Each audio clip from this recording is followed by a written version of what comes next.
Giving the 1.5 JZ right there though, or a little bit of a correction in the chase there from Whitehead, and closes the proximity right up almost on the...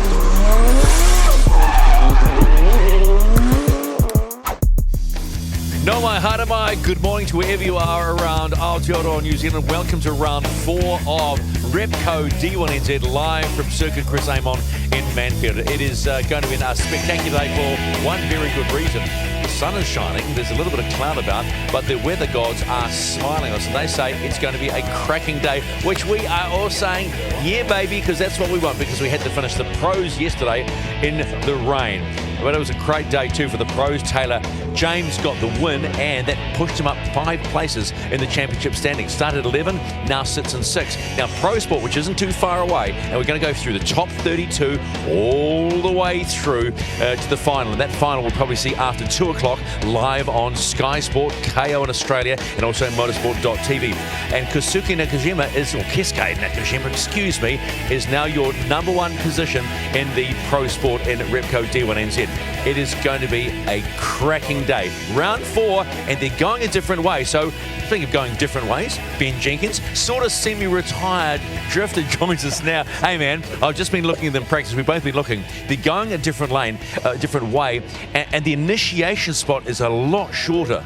That's right, and it's something new. We've never done Manfeild track in this way to go, but as we saw before and spoke to Connor Halligan, he's told us that it's going to be won and lost in the run-up heading into that first turns. Yeah, the one thing he said, Ben, was just getting through the gears quickly. He says if you don't get that right, your run could be done before the first corner. That's dead right. That's critical in the practice to get your gear ratios right. Make sure you're in the right gear to be able to flick into that first outer zone, and then the rest will be set. Yeah, but what is quite apparent to me, it seems a shorter run. Like you could probably go 1 to 12 and you're done.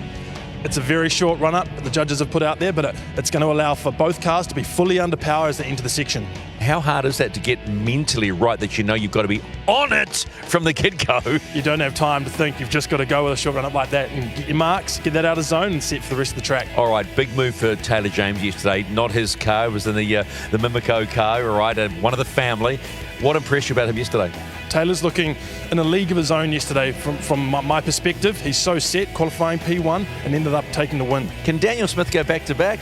I don't know. We'll see how he goes today. He's been very good in practice this morning. Hey. I know you're joining us, but you don't have to sit on the fence. You can make a call, you know? I mean, Keisuke looked really good yesterday. He was on it. I wonder whether this track suits the little Toyota 86. It definitely does, and Keisuke's got some pace in that Pro Sport car. Oh, okay. So that was your commitment? That was as much as you're going to commit. Yeah, there we go.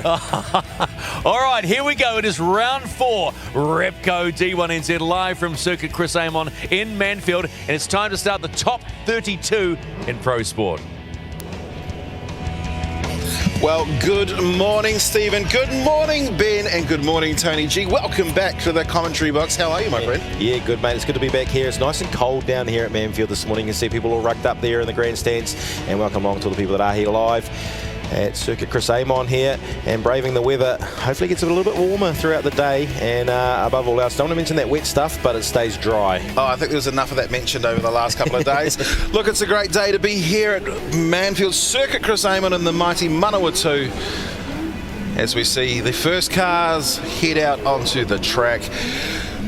Certainly enjoying being in the commentary box over where we were yesterday. She was a bit wet, but hey, that's all right. Yeah, nice and dry in here. See the first couple of cars line up. It's VIP Steel Structures and Reed and Harrison Performance lining up on the grid. This is a Christchurch versus Tauranga. Aidan Daly. So Aidan, he's always got that bonnet that sort of flitters around, and you're always ever so nervous, but the pin's doing the job, and he's getting a little bit of gap here at the start of his run. So of course the qualifying for today, or what seeded them into a battle tree, was based off the finishing positions from yesterday.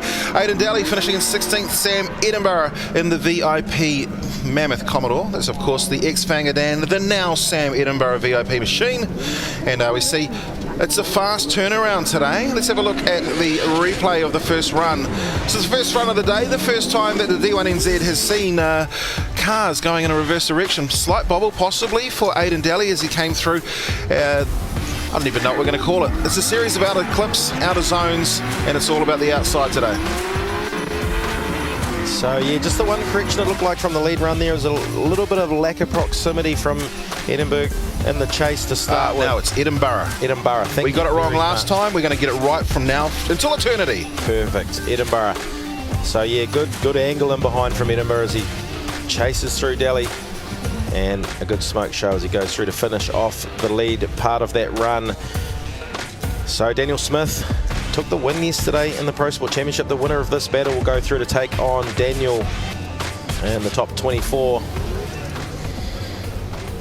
And well, if you're joining us on Facebook, etc., welcome along. If you're joining us from YouTube, we say welcome to you as well. Let us know where you're from, where you're watching throughout New Zealand, throughout Australia, throughout the rest of the world, as Sam Edinburgh kicks himself into life. So that's an outside clips and zones the whole way around. You'll see the car sort of diamond off that turn, fill the outside there. You can see the cones dictating that as they head out through Splash, and you'll see there's a big square right there, comes through to finish, and that's essentially the end of the drift section. From here they'll make their way back around the track. So when they finish the run, they turn right, and that's where Aidan Daly's gone. He's like, I think we go back. No, you've finished your lap. We'll work out who won. And yeah, Sam Edinburgh there, good lead run, nice and solid, and pouring some good angle there, filling that outer zone really nicely. Aidan Daly in the chase position, a little bit of a bobble there in the background, nice correction. It's probably a little bit, so he had a little correction in his lead run, and you can see a correction there. He tried to pour on the, look at the proximity he's aiming for there. Aidan Daly doing a great job in behind, but the lead run looks pretty good from where I'm sitting. And you'll see, yeah, there's that little correction from Daly in the chase in the latter part of the run there. So Sam Edinburgh potentially picking up the win. And we don't know that very shortly. That bonnet gets me every time, Steve. You know, just the centre of the S14 there. Have gaff. So, of course, we talk about the seedings for this top 24 for the Pro Sport Championship. And there's a handful, 7 or 8 cars that have made their way through into the next bracket. This is the 24. And the first person at the top of the left-hand side, Daniel Smith, of course, having his maiden victory. We'll go down and find out who takes the win today. Mr. McIvory starting to wind it up, look at it. I'm glad you refer to him as Mr. The respect is oozing.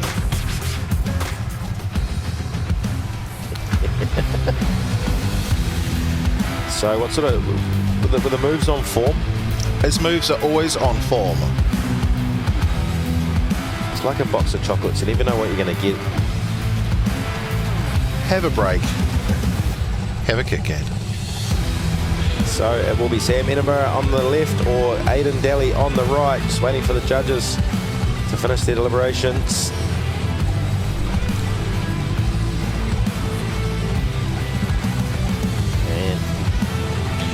And it looks like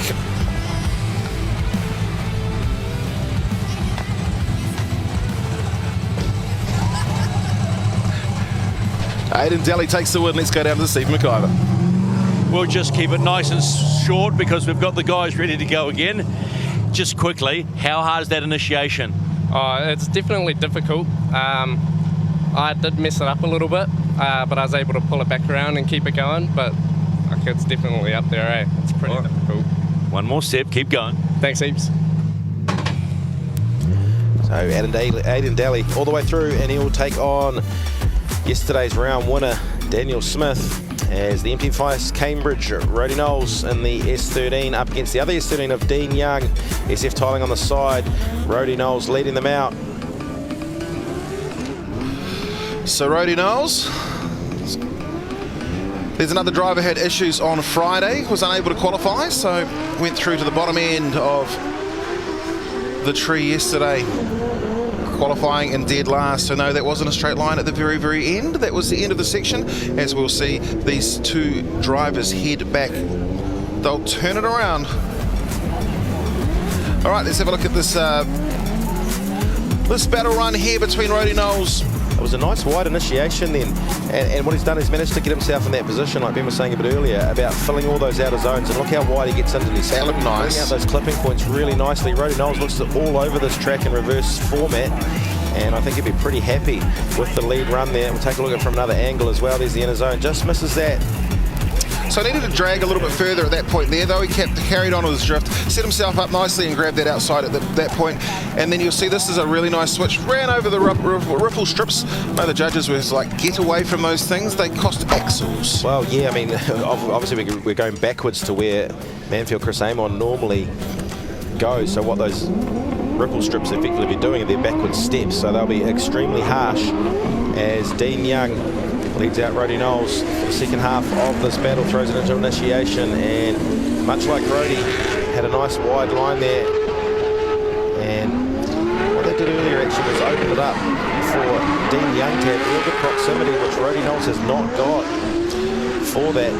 One of the things though with proximity is shallow lines don't allow the chase driver to grab them. Now one of the things I noticed, which we'll see on the replay, is possibly Dean was maybe a little bit off his clips, and that means that he's gone very, very fast. So at this point here, we want to see the rear of the car come through, drag it on and grab that outside zone there. Comes through to another outside clip. That was nice there, but you'll see at this point here, he just scrubbed the very internal section of that, and again missing through there. One of the person who did grab those though was Rody Knowles. So good another angle here from Inspire You Media. That was really nice. So that's an outside zone. This is an outside clip. We're all on the outer today. Just looking for any mistakes, wheel drops, etc.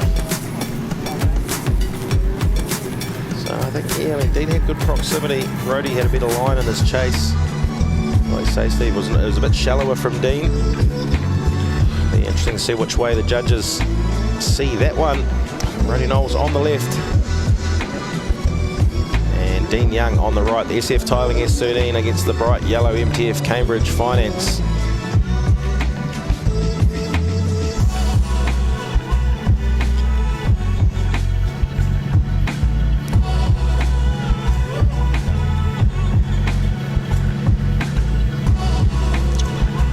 The suspense. He's going lawn bowling this time, is he? Bit of lawn bowls. We got a Mana Wave yesterday. Did you get a Mana Wave? Yeah. From Stephen?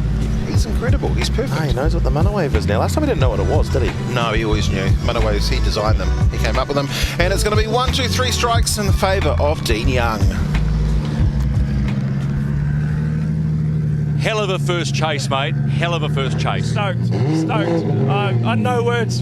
I'm just happy to be here. Mate, you're driving really well. I'm going to ask some of the early drivers the same question. What's that short initiation like? It's actually quite gripped up. It's not too bad at all. I'm in third by that on the handbrake and into it. So.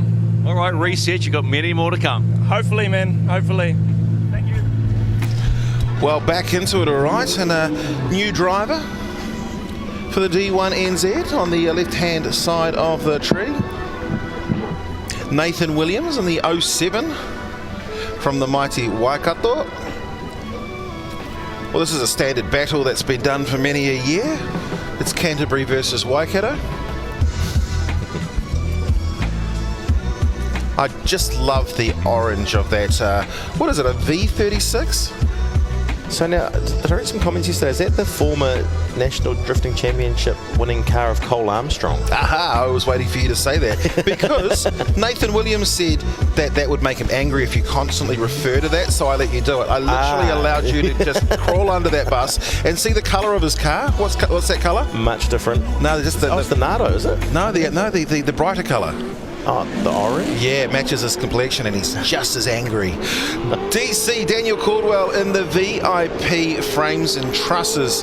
S15. It's just amazing to have these incredible drifters come up every round from the South Island. As we see, well, you can avoid the ripple strips if you go past them. And that's going to see an advantage. He knows as well. Look at him, he's tapping his roof. That's advantage me. So we take a look here again as Daniel Caldwell throws it in. Nice big angle there, fills out that outer zone. A little bit of a correction there to straighten up to try and pick up the other next point there. So this point here he starts picking up the speed and fills that zone nicely, but just washes wide. And it's that 2 wheels off, maybe the third on the left front as well. But the other thing that's happened in doing so is that it's actually put the other driver off their drift. So if the judges see that, I mean, like, whatever happens, we'll work it out on the second run. But that's a huge backy. Now let's have a look and see if there's anything to zero off the second driver as well. There is a straight line. That is potentially... Okay, let's go back to the front, because if that's a straight line from the... and then we've got definitely 2 wheels off, that's possibly 3. I don't know if there's a straight line in there before the end. This might be almost like a... What would have been a 10-1 is almost a 1-0 advantage to DC if coming out of the hairpin is a straight line by Williams. So Nathan Williams was in the chase position. To start with, he'll switch over and grab the lead. And Daniel Caldwell... You've got to be very careful when you come through with a massive great backy going into that turn, which is what Nathan Williams has done, because if you back the car and go for the massive reverse entry, you can straighten your car up very easily. So great job under drift at the moment for our lead car. That's a very aggressive switch. Needs to bring that nose back down. This is the point here. That's an outer zone. Contact between the two drivers. They hold on to it. Yes, they do. Comes through and finishes up. So I don't know how to call that, but that's based off Nathan Williams' run coming out of the hairpin on his first lap. So we'll take a look at this second half of the run to start with, and a nice aggressive big angle, trying to get down to that inner clip. Washes nice and wide there. Little correction at the front there from Williams. And what it's done, because Williams actually stayed shallow there, Caldwell was expecting him to wash a little bit wide, a little bit of contact there like you saw. And both continued the drift. It'll be a nice hard one to call here for the judges, I think.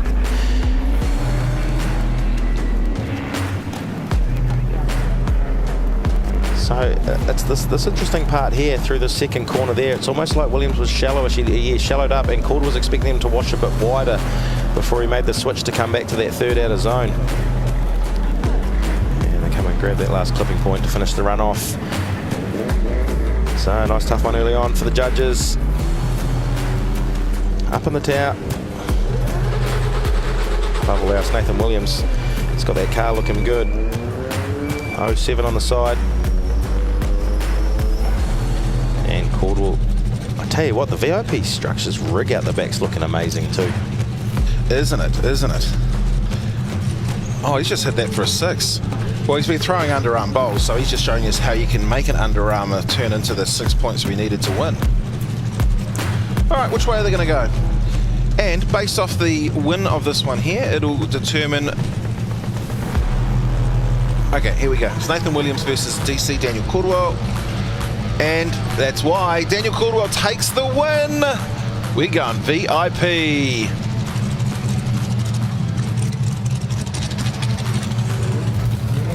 Well done, mate.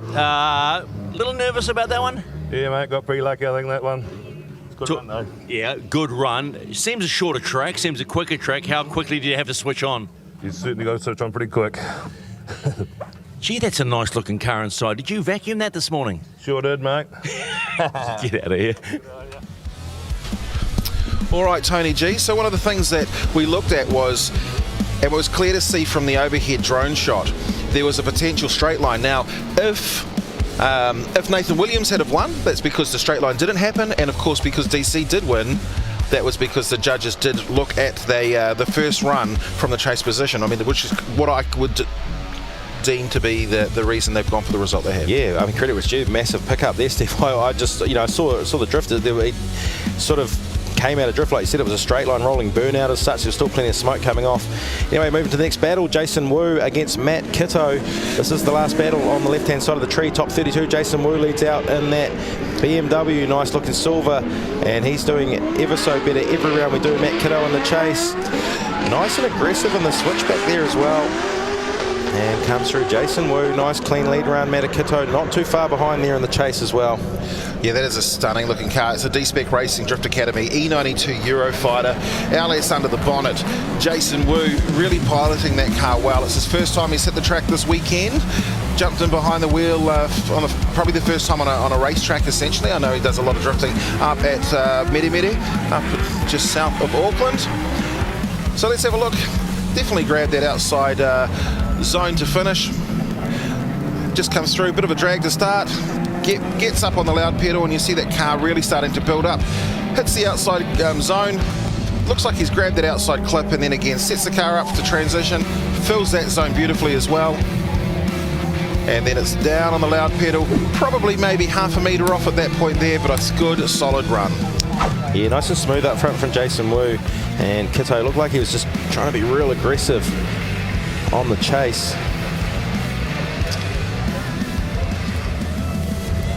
So, Launchmaster Willie down there as staunch as ever. It's out of the way, and he'll send them off for the second half of the run. It'll be Matt Kito leading out Jason Wu this time around, as he throws the S13 into life through turn 1. Jason Wu's fallen back a little bit there. Oh, Kito's run wide. He's put a wheel off. Jason Wu's followed him out there as well. All right, well, that's going to come back, and we'll look during the replay at what happened there. It looks like he's going to take all the wheels off, and he was dragged out. Let's hope that there's no contact between the two drivers, and there's not. So the only thing that has been damaged is possibly the hopes and dreams. Yeah, I mean, Kito just seemed to wash wide there, and Jason Wu just trying to follow the lead driver as he meant to do. So, of course, the chase driver uses the lead driver as a mobile clipping point. The lead drivers to basically emulate the judge's line as required. You can see a big correction that's actually dragged the chase driver out into the marbles.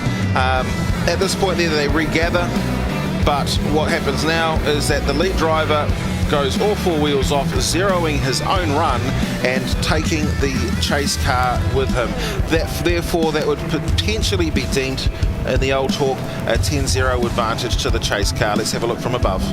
Yeah, I mean, like you say, I guess the most important part of that whole description, Steve, is that the lead driver is the chase driver's mobile clipping point. So how I see it is that Jason Wu is looking to follow Kito here. All of a sudden he's gone nice and wide. Jason Wu at this point realises it, just tries to over-rotate and get out of the way. Kito essentially, as far as I see, would have led him off the track. So incomplete for both those drivers. Well, they'll make their way back in this one here. This car is heading back into the pits. They should be backing up for the second run, so they run. No, that was the second run, wasn't it? Yeah, my. So we'll come down and see if we get a decision for this one. As Kito moves to the right, Jason Wu on the left, and well, it's cut and dry.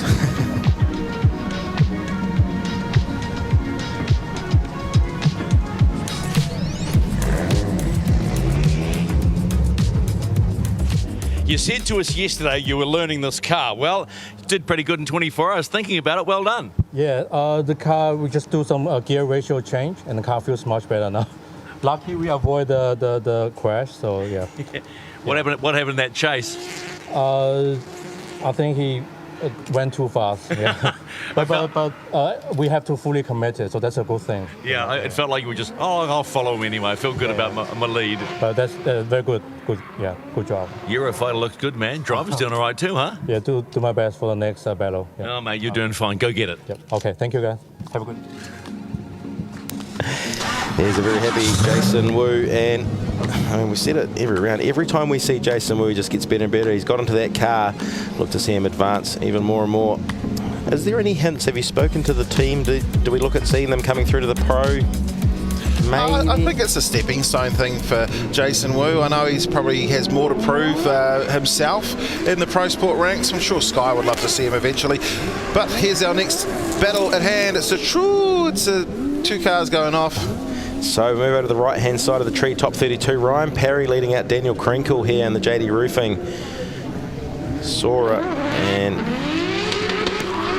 have to take a look. It looks like Ryan Parry washed wide, and same situation as Ryan Parry goes through to complete his run.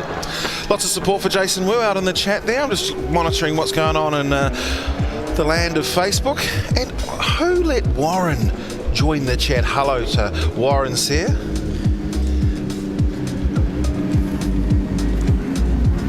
Jake Varsnage watching. Okay, so there's no delamination of tyres or anything? Yeah, we'll get another angle of that, I'm sure, as well to see it. It looks like Parry's just very, very wide. Here we go. So initiates, and he's just completely missed. And a bit of contact out there, yeah. So, advantage Crinkle, the way we see that, the way I see it. Yeah, I concur with that. That sounds good to me. Yes. So Ryan Perry, Calendar Girls on the side of the car now. We mention every other sponsors. Why not them? Always enjoy the D1NZ Facebook page chat. It's always nice to see whoever this person is that is our admin with D1NZ. They're always making their happiness with the chat. Comment about something to do with Dean Young and Pyro. The response was it would have to be an AU Falcon if it's in Pyro. Well, Ryan Parry is making his way back into the pits. Yeah, looks like a bit of wheel alignment issue at the rear of that car where the contact happened. And plenty of toe in on the rear, right hand side of his S14. And so yes, it's certainly crabbing its way down pit lane there. And I have to agree with you, Dan Nash in the chat, up the fans up on the grass bank. Well, that car's going to park up. I'll tell you one place I'm looking forward to parking up. That is in the commentary box at our next round, the grand finale. We're heading to Bay Park. The Repco D1NZ National Drifting Championship is heading to Tauranga for the grand finale of the 2024 season. 50 of New Zealand's best sideways masters take on New Zealand's House of Drift, the concrete jungle of Bay Park Stadium, in a two-night electrifying motorsport showcase, which crowns a champion. An atmosphere like no other with high horsepower drifting battles, show cars, monster truck demonstration and more. Thousands of tyres, hundreds of battles, but there can be only one Drift King. Repco D1NZ National Drifting Championship Grand Finale, Bay Park Stadium, Friday and Saturday, May 10th and 11th. Get your tickets now at d1nz.com. Well, certainly a place I cannot wait to be. My home of Bay Park. Great crowd starting to build up. Oh, that's a terrible shot. Hello, everyone. How's it going? Good. Hello to those up on the bank as well, braving the warm weather. Hello to you all at home, around the world, around the country as well. If you are here on the Facebook live stream, make your comment. We'll give you some shout outs throughout the morning. YouTube? Absolutely. Oh, the YouTube, yes. Yep. And we can't forget about those that are watching out there. So there's definitely a few of them that are enjoying the, well, not the cold. It's beautiful out there.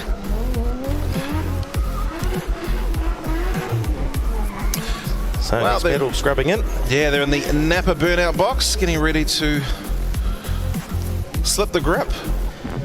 Hello to Dan Nash. There we go. There we go. The clock is ticking, and it has just started. So the most important thing they do is get the axle stands under. And we talk about, there goes Billy, he's making sure they're doing everything right. So yeah, some sort of rear arm, isn't it? It's bent up in that car. It's going to wind it on out, see if we can get some toe in out of the car, get some toe out back into it. As usual, I think it was Matty J that was down there giving a hand. But this is our next battle of the day. It's on the right-hand side. This is Braden Mayer and Curtis Lilly. So Curtis Lilly, if I'm right, didn't... oh, don't do that. That's a straight line and a half. Anyway. Braden Mayer. Now, of course, we are, if you're just tuning in for the first time this weekend, we've literally gone back-to-back rounds. So we were qualifying on Friday, practice and qualifying on Friday in the standard direction. Then we turned them around. Then we went into the top 24 battles yesterday for round number 3. Today's round 4. And one thing that what happens at events like this is you miss things, like the whole back of the car. So, yeah, big problems over the course of the weekend. And Curtis Lilly just washing the real wide there. So we take a look at the bottom corner of the screen. 3 minutes 30 to go still. Matty J from Aotearoa helping his fellow competitor from there, Ryan Parry, get the toe out perfectly. So we take another look, just washing completely wide there. So they're taking a few measurements at the moment to work that out. You'll see a couple of tape measures either side. They've got those discs. Now, where do they come from? The slip wheels? There's all sorts out there now, actually. Yeah, I mean, they're relatively simple to make too. And just toe plates, if you will. And you can just adjust the toe in and out. And when we saw Ryan Perry on the way to the pits, had way too much toe in on the rear. So they wind some back out of there to compensate for a bent arm. Meanwhile, Curtis Lilly will lead out Braden Mayer this time in the second half of their battle. Curtis Lilly much better through the first turn. He's going to have to force the issue. He's done a great job to fill that outer zone as they make their way through Splash. Hits the outer zone as well to finish, and that will be the end of that battle. Only a handful more runs to go in the right-hand side of the tree. This is, well, top 32 action for the fourth round of the Repco D1NZ National Drifting Championship. As we watch the replay of the battle we've just seen, this is Curtis Lilly, who's in the lead position. Still 2 minutes to go, as they looks like the car is basically done. It might just be a case of finishing those final adjustments. No need for axle stands when it's on its wheels. They've been taken out, and we'll get that car back out. He smacks the back of the wing. It's always a good indication. We are good to go. So we take another look at the second half of the Braden Mere Lilly battle as well. And will it be enough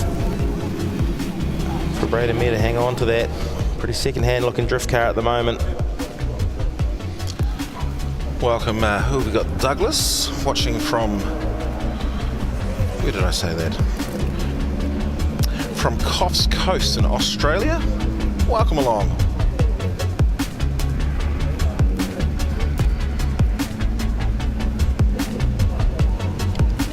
So looking at the right-hand side of the tree for the top 32, trying to find our top 24 for the D1NZ Pro Sport National Drifting Championship. And the winner of this battle will find himself up against the winner of the next one, Justin Patterson and Matthew Brown. Well, here it goes. It goes down to, will it be Braden Mere? Will it be Curtis Lilly? 3 strikes in the favour of the black car, Braden Mere.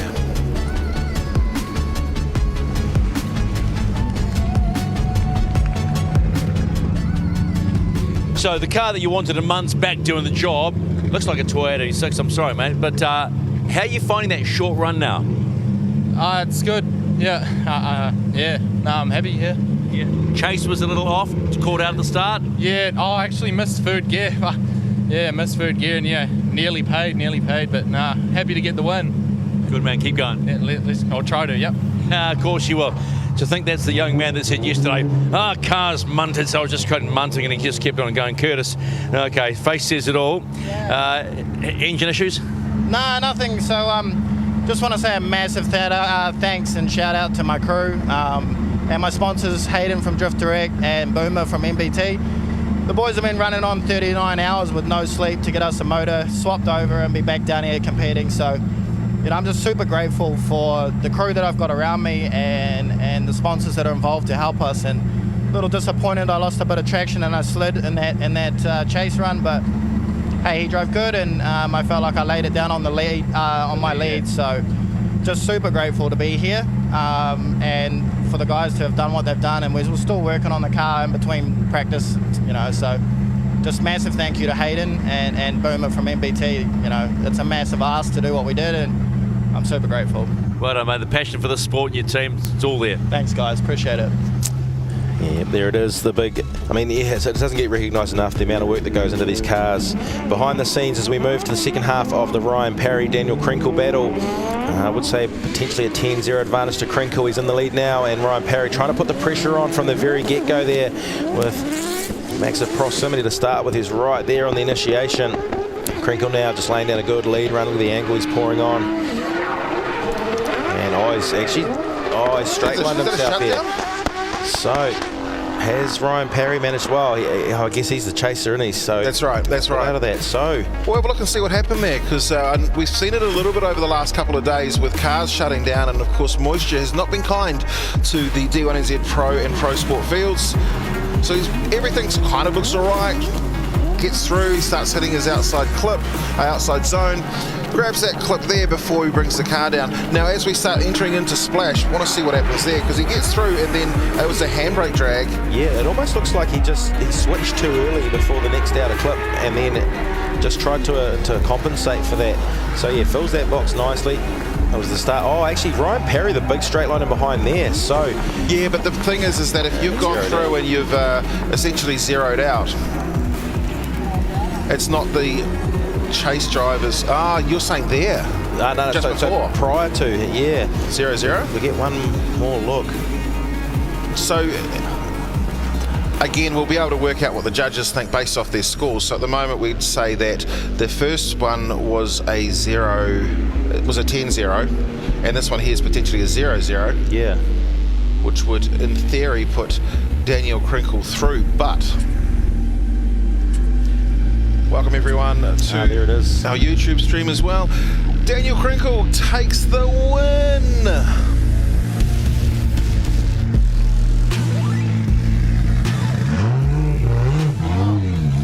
Is that a relieved and happy face? Absolutely, man. Redemption after yesterday. I honestly was disappointed in my driving yesterday after the amount of laps I've done at this track. So it's a really good feeling. The team's been awesome this weekend, so I can't say enough about them. It's just been wicked. What's it like running in the opposite direction? It's actually really, really cool. I think it makes for really good battles. Good opportunity for guys to get up on the door and that. So that's what we want to see for the crowd. Nice work, mate. We'll see you in the next round. Thanks very much. Just having a look at some of the comments. Sean Taylor on our YouTube says, no, that wasn't a shutdown, it was a poor lead. And he wants to OMT them both. No, never. There's no shortage of OMTs for the entire weekend. Hello, Pat Grace from Ngarawahia.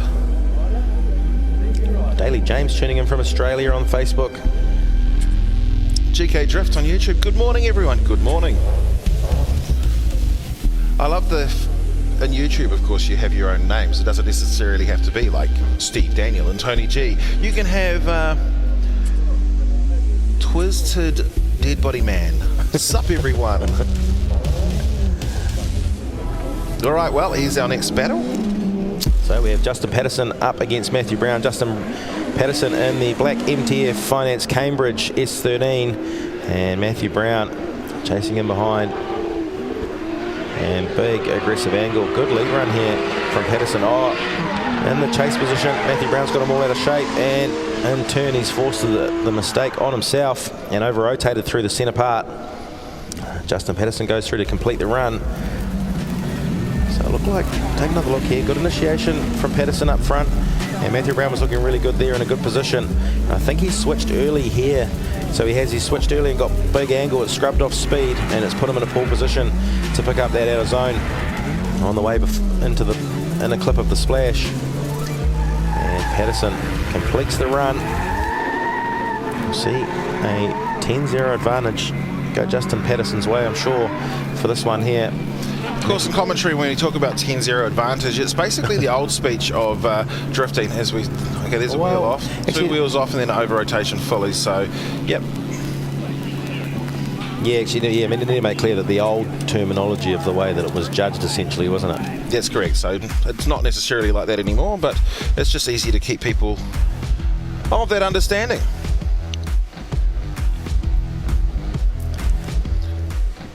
I tell you what, I've just been owned over the weekend. It's been great. I just love jumping onto socials and seeing myself getting ripped apart. Don't get me wrong, I generally deserve it.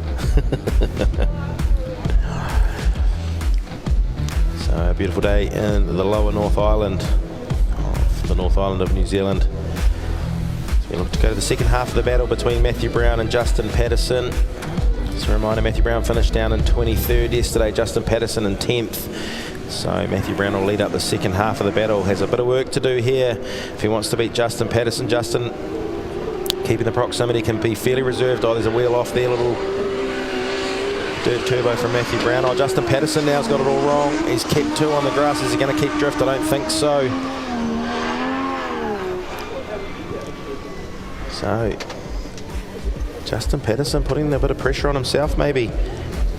He's in the box seat and had the chase position, so he could have been relatively conservative. Although I wonder if he wasn't, well, he'd have a spotter to tell him what position he was in going into it. So two wheels off, and then Justin's getting all out of shape in the centre part of the section. Well, I guess we'll just see which way that goes. There's a few Zach Antics fans on YouTube. A couple of calls early on for one more time in this battle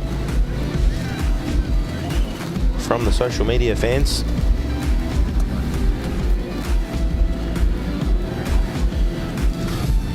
So still in the top 32 of the Pro Sport Championship ladder at the moment. The tree on the right hand side, just a few more battles to go before we move to the top 24. Justin Patterson, Matthew Brown make the way down to Stephen McIver in pit lane. We'll see if we can get, so I'm not too sure what that hand signal means from Justin Patterson in the car. Let's call that Roddy over. So that's Justin Patterson on the right hand side, Matthew Brown on the left.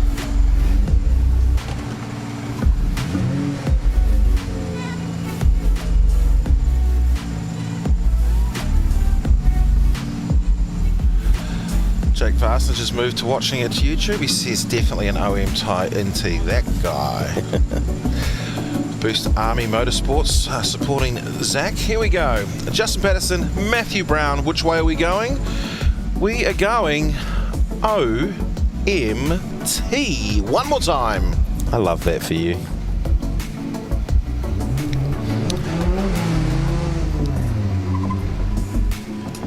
So we'll set the drivers off. I was trying to give you uncomfortable silence. We'll send the drivers off to change their tyres over as we look to the next battle. And of course, under your potential new interpretation, that would have gone one way. There would have been a decision.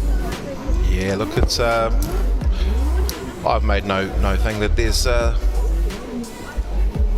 over half of the drift decisions, or just under half of the drift decisions of the 27 different combinations that can be made, 48.1% of them are for an OMT. Of course, we're coming from a drift series that's 21 years old. There's Daniel Edwards and Aaron Habib ready to go out there on track. A drift series that's 21 years old. When we started, we didn't have all the technology and all the cameras and things, so it was very hard. The judges had to look at everything with their single eye, but there's only 7 ways that you can win combinations to make a win if you're a driver. So 14 in total, 7 for driver 1, 7 for driver 2, 13 different ways of making an OMT. I'm merely suggesting that in situations like that, when 2 judges can't decide, we'd call that a 50-50. 2 judges can't decide, it's 100 points each to the drivers. One judge was able to decide. In that case, it was Joel Counter. That'd be 200 over 100, and it's just straight maths from there. So it would up the number of ways that you can win to 10 wins per driver, with only 7 opportunities of creating an OMT. And simple maths would allow us to actually, I don't know, claim back some of the time that we lose when we finish in the dark. Look at that. That's well thought out. I like the numbers that just roll off there. You know it, you've got it. Yeah. Well embedded. So right now, Aaron Habib, he's got a 25.99% chance of winning this, as does the driver he's going up against, Daniel Edwards. So I wonder if Habib here potentially not happy with his car. Well, he's headed off, and if he is heading off, that will be his 5 minutes for the... So we'll head down to the slip road. Yeah, so you can see there, the Max Civil Construction. Okay, that was actually, here's one. That was a miss. Didn't actually enter the result correctly, and Joel Counter was meant to be an OMT as well. So that would have been 3 straight down the middle, which is my favourite way of also creating an OMT. 100% agree with the OMT on that then. Yeah, of course. So Aaron Habib, yeah, good to see the sign running all back up and running, looking good. Always well presented as that BMW. So the next one on the list, Sam Rowson and Jodie Bell. Of course, a local to Fielding, her home track as such.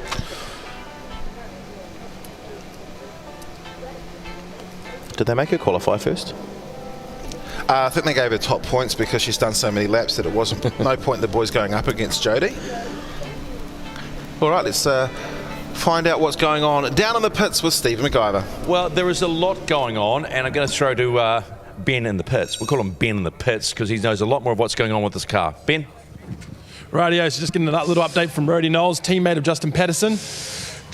Justin Patterson, unfortunately, in that first run, has made contact with one of the cones, a clipping point, and in turn to that, with all the water lines running to the rear radiator in this car, up and under, it has smashed the water pump off. So preparing the car now, he's allowed to touch the car. He doesn't have to call his 5 minutes just yet until his competitor lines back up on the line, and then they'll have to call their competition 5 minutes. So the boys thrashing away there, getting some fresh tyres on the back, and hopefully they'll be back out there in just a second to run that one more time. Well, there we go. Thank you, Ben. And here goes the 2J Engineering EFI and Turbo A31 Safiro of Jody Bell. Our Bell of drifting.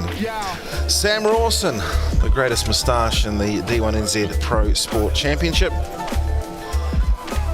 It's the old school versus the old school. So Sam Rawson will lead Jody Bell out for the first half of this battle.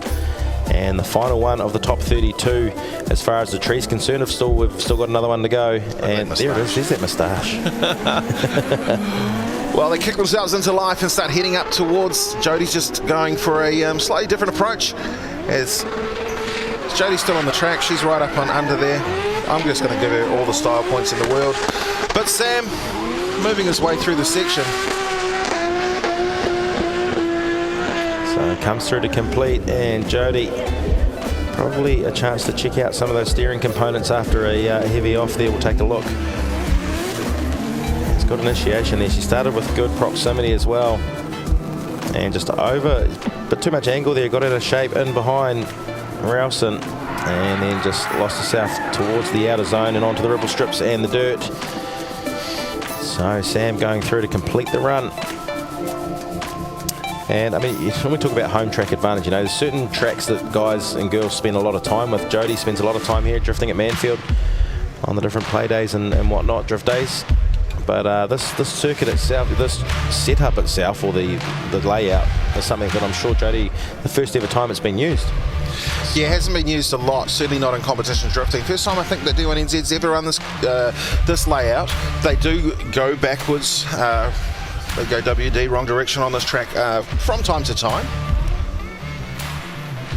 Now, I'm going to say that Jody is going to set a scorcher of a lead run as we see Aaron Habib back out on track.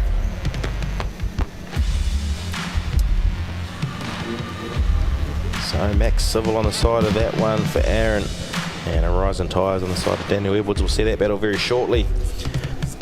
So just to confirm that, if you've gone back to the pits, that is essentially a forced 5 minute, and your 5 minutes is gone. He just flew through a tent. I know George from Inspire You enjoys a challenge, and I've seen many a time I know he's landed in a car before that's been going sideways just so that they could use it for the edit. Ah.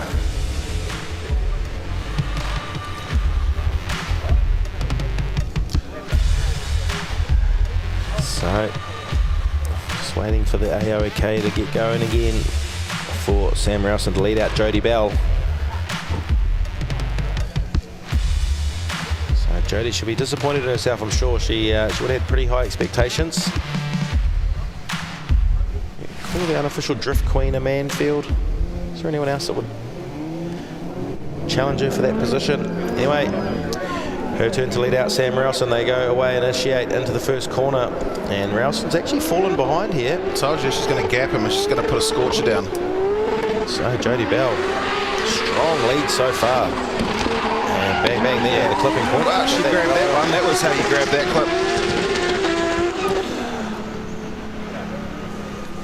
clip. So unfortunately, potentially not enough that Jody's done in her lead there, but Sam Rowson doing what he needed to in behind to hang on. Actually, taking a look at that chase run, Sam Rowson has filled those outer zones, those boxes, the clipping points very well. Jody there, well and truly picking up those ones. And a little bit shallow on the final box. Sam comes through to fill it really nicely. So Jody Bell.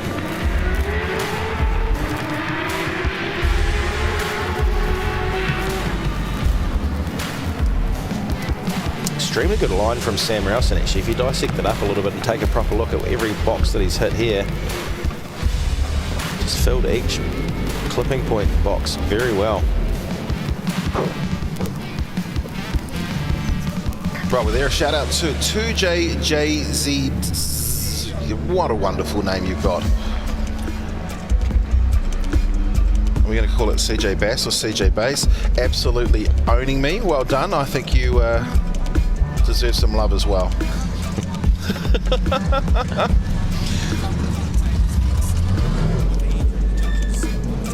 So Jody on the right and we have Sam on the left.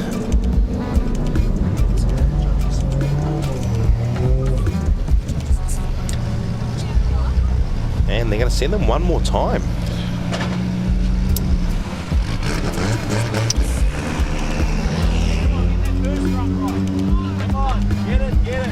Get it right, he's been told. All right, well, we'll see if if we've got any judges have got their ears on this morning, and we can have a quick chat. Maybe welcome them to the show.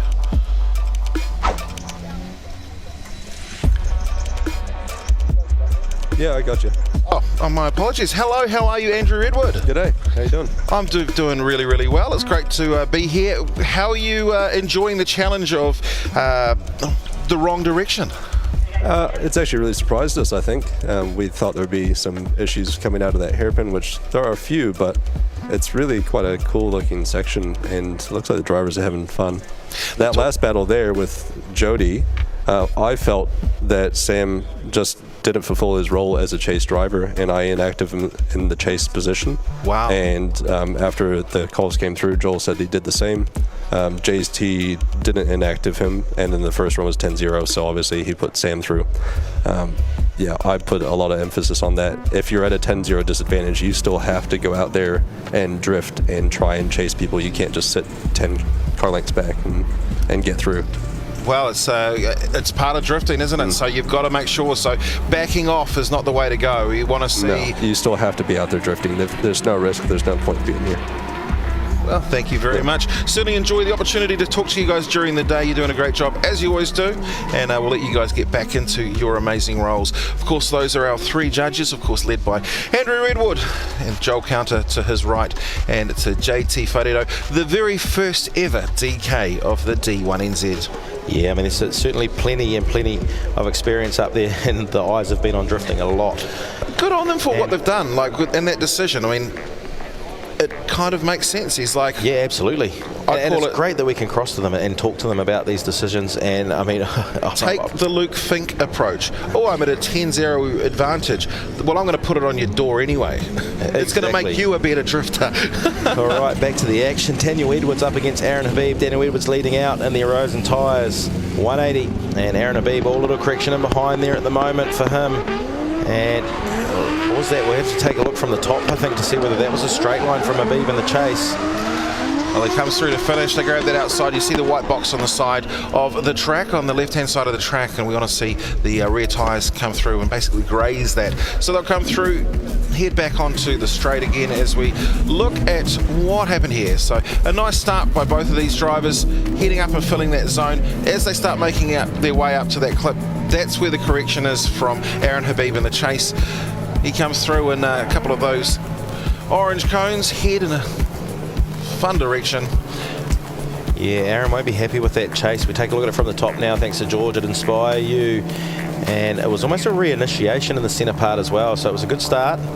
And then you see him straighten up there. Oh, he just kept it going. It was almost a correction of anything, but there's the reinitiation through the centre part, and then washes wide. And a good job up front by Daniel Edwards. Puts on the smoke show through the finishing flags. And I just want to go back to those judges, you know, like what it's the one thing that always admires me about drifters, as far as the competitors go as well as the judges go, is that it's a sport where you don't just drop a green flag and the first one of the black and white flag finishes. It's a judge sport. They are human. They are going to make mistakes. People are going to often not agree with what they think or see or what they see. You know, we all do it when we're watching drifting, but you know, just had to admire that they do that. It's just amazing. So, second half of this battle was underway. Well, here we go. Aaron Habib, it's his turn to lead. And did we see a car shut off? Whatever happened, he has left the chat. So Daniel Edwards, he's still just taking the opportunity to finish and get a bit of track time.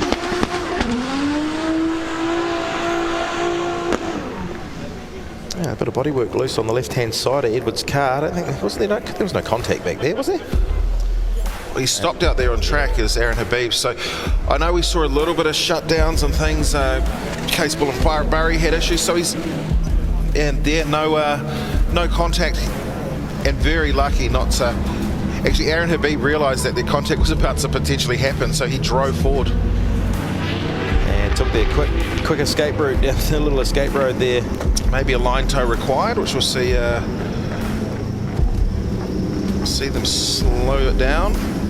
few questions about what's happening at Bay Park. Actually, let's go and have a look from the overhead.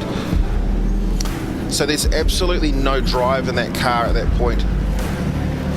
Just, yeah, loses all drive. Yeah, no tyre smoke, no anything. So Daniel Edwards does not have to complete the run.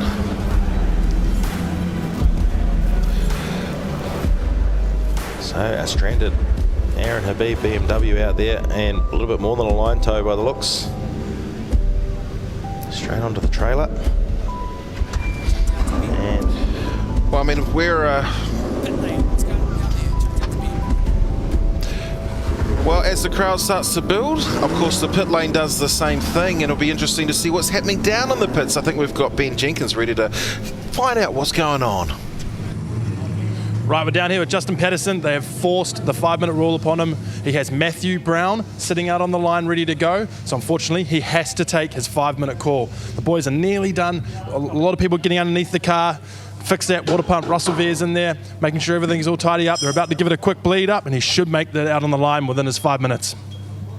All right, thank you, Ben. So they're bleeding things up. They're got the forced 5 minutes. Now, when they talk about that, they said that there's a car out on the line. If the opposition doesn't head to the line, they can kind of drag it on a little bit, and that's something that we don't want to see, because why? It just makes for really bad TV, makes for a bad event when you're slowing things down. And so because the car has gone up and actually taken the line, there's now a forced 5 minutes. And there we go, Daniel Edwards. It's cut and dry for him. He's going to take that one. I'm making him sit here while we just went through that 5. Sorry, man. Okay, happy with the way that first run went? Yeah, I'm stoked. It's not nice winning like that, you know. It's always nice, a fair and square win, but I'll take anything after our performance yesterday. Well, the performance has put you back into second in the championship, so today again is another big day for you. No pressure, pal. No pressure, no pressure. No, we're on. Let's hope we can. I don't even know who I have up next, but hopefully we can make it. Let me just check who you've got next. How about that, Zach Sadin? Oh, true, Zach. Oh, yeah, that'll be a good one. We're on. There we go. We're on. Let's go. we're on. Daniel Edwards, nice and happy to get through there to the top 16. There's Aaron Habib in the recovery position. Well, if that's the case, he should be on his side. So I realised what I started saying. I was like, do I really want to say this? Well, I understand our D1NZ admins moved to YouTube, and comment of the day for him is the power steering has left the chat. Cambank Drift is in the chat as well. If you take a look at the 5-minute bow, still plenty of time left for them at this stage. Bonnet looks like it's going down. Jace from Infomotive rotor up. And they're going to make it. Good camaraderie as well. You know, obviously Roddy Knowles, teammate of Justin Patterson. He's not been knocked out of the... Did you say that Justin Patterson is Roddy's boss? He actually, yes. Oh, yeah, sorry. Yeah. That's what you're saying. Same. Yeah, same. Just a little different. Teammates, boss. But yeah, you know, Russell Veer getting down there as well. See the RPM fabrication on the front of Justin Patterson's car. It's Matthew Brown just waits patiently out on track. And of course that is the reason why the 5-minute has to start, because Matthew's taken his grid position. So they're going to go up and throw through the tape measures, just ensure the alignment is as close to right as they can, and then the car will head out. So taking a look at the chats. A couple of dusty people out there this morning. And Warren most definitely.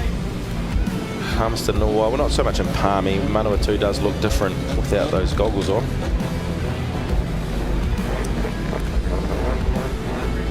So just the final little checks going on the S13, the MTF Finance Cambridge one. Still just under 3 minutes to go. You can see there on the timer. That is the official D1NZ timer. Well, you know what? There's a lot of talk in the chat about what's going to be happening up in the next round we're heading to. You know what? Let's go and find out. The Repco D1NZ National Drifting Championship is heading to Tauranga for the grand finale of the 2024 season. 50 of New Zealand's best sideways masters take on New Zealand's House of Drift, the concrete jungle of Bay Park Stadium, in a two-night electrifying motorsport showcase, which crowns a champion. An atmosphere like no other with high horsepower drifting battles, show cars, monster truck demonstration and more. Thousands of tyres, hundreds of battles, but there can be only one Drift King. Repco D1NZ National Drifting Championship Grand Finale, Bay Park Stadium, Friday and Saturday, May 10th and 11th. Get your tickets now at D1NZ.com. Yeah, and make sure that you get your tickets because it does sell out, and it will sell out if it's probably, we don't have a percentage. Do you know where you can get your tickets from? D1NZ.com. Who does those voiceovers for D1NZ? That's amazing. I don't know, but there are thousands of tyres, hundreds of battles, but there can only be one Drift King. So 360. 360? Words per minute. Ah. Do you know why? I can tell you why, actually. It's ridiculous. How did you get to know this? Yeah. I counted it because I'm always interested to know, because I can actually do that. That was in 32 seconds, I think, for that voiceover. I wanted to see how fast I could do it, and I managed to get it to well over 400 words a minute. So I got it down to 20 seconds. But I'm guessing that, the video can match it a little bit longer and you don't have to quite go that fast. What used to happen was we would have STM, we need to get a voiceover, we're going to talk about MTF Finance, and we've got to talk about D1NZ, and we're going to mention Repco and Napa Auto Parts, Scrub Box, and we're going to mention all of these things here. And we're going to talk about, say, Luke Fink coming from Australia to be there, and we're going to talk about a monster truck demonstration and the Inspire You drone, and I need that in 20 seconds. The only way you can do that is by talking extremely quickly. Oh, come on, land it in the car. Make a great addition to George's Inspire You show reel. So a nice simultaneous scrub there from the boys. Justin Patterson, Matthew Brown for there one more time. Justin Patterson will lead out Matthew Brown after being the higher finisher in yesterday's round number 3 of the Repco D1NZ National Drifting Championship. We're looking for the last place in the top 16. Justin's going to lead out Matthew into the hairpin for the first time. Good initiation, and Matthew Brown's right there. So they come through to complete the first turn. Justin Patterson, great job to start. Grabs that outside clip, makes his way back down, and that is an aggressive switch coming through splash. Slightly well off actually that last clip, and will come through to finish. Yeah, so we'll take another look at that. I think Justin was a little bit shallow on some of those clipping points. Matthew Brown will get a minor deduction for a late wheel off. Nice aggressive start for Patterson and Matthew Brown. He's right there on the door. Justin looks like he managed to get to that outer zone. So at this point here, I think the arc ends up being a bit shallow, and you can see from the final shot there, he's actually a good couple of metres off that final box. Matthew Brown though well and truly in there with one wheel off. So only minor deduction for wheels off. So I see Matthew Brown has joined the Let's turn up in a truck brigade here at the D1NZ. Truck and trailer, it's getting harder and harder to fit them in the picks. Matthew Brown finishing through. He did a nice job in the chase. What are we thinking? Advantage? Yes. As in win? Second half of the battle now. Justin was able to hold on to his run. So I'd say advantage in the favour of Matthew Brown. Let's see how the two drivers can go as they enter back through into the hairpin this time. Matthew Brown hits that outside. That's the clip right there. They'll bring the nose down. Here comes Patterson trying to close up on the door. Switches through.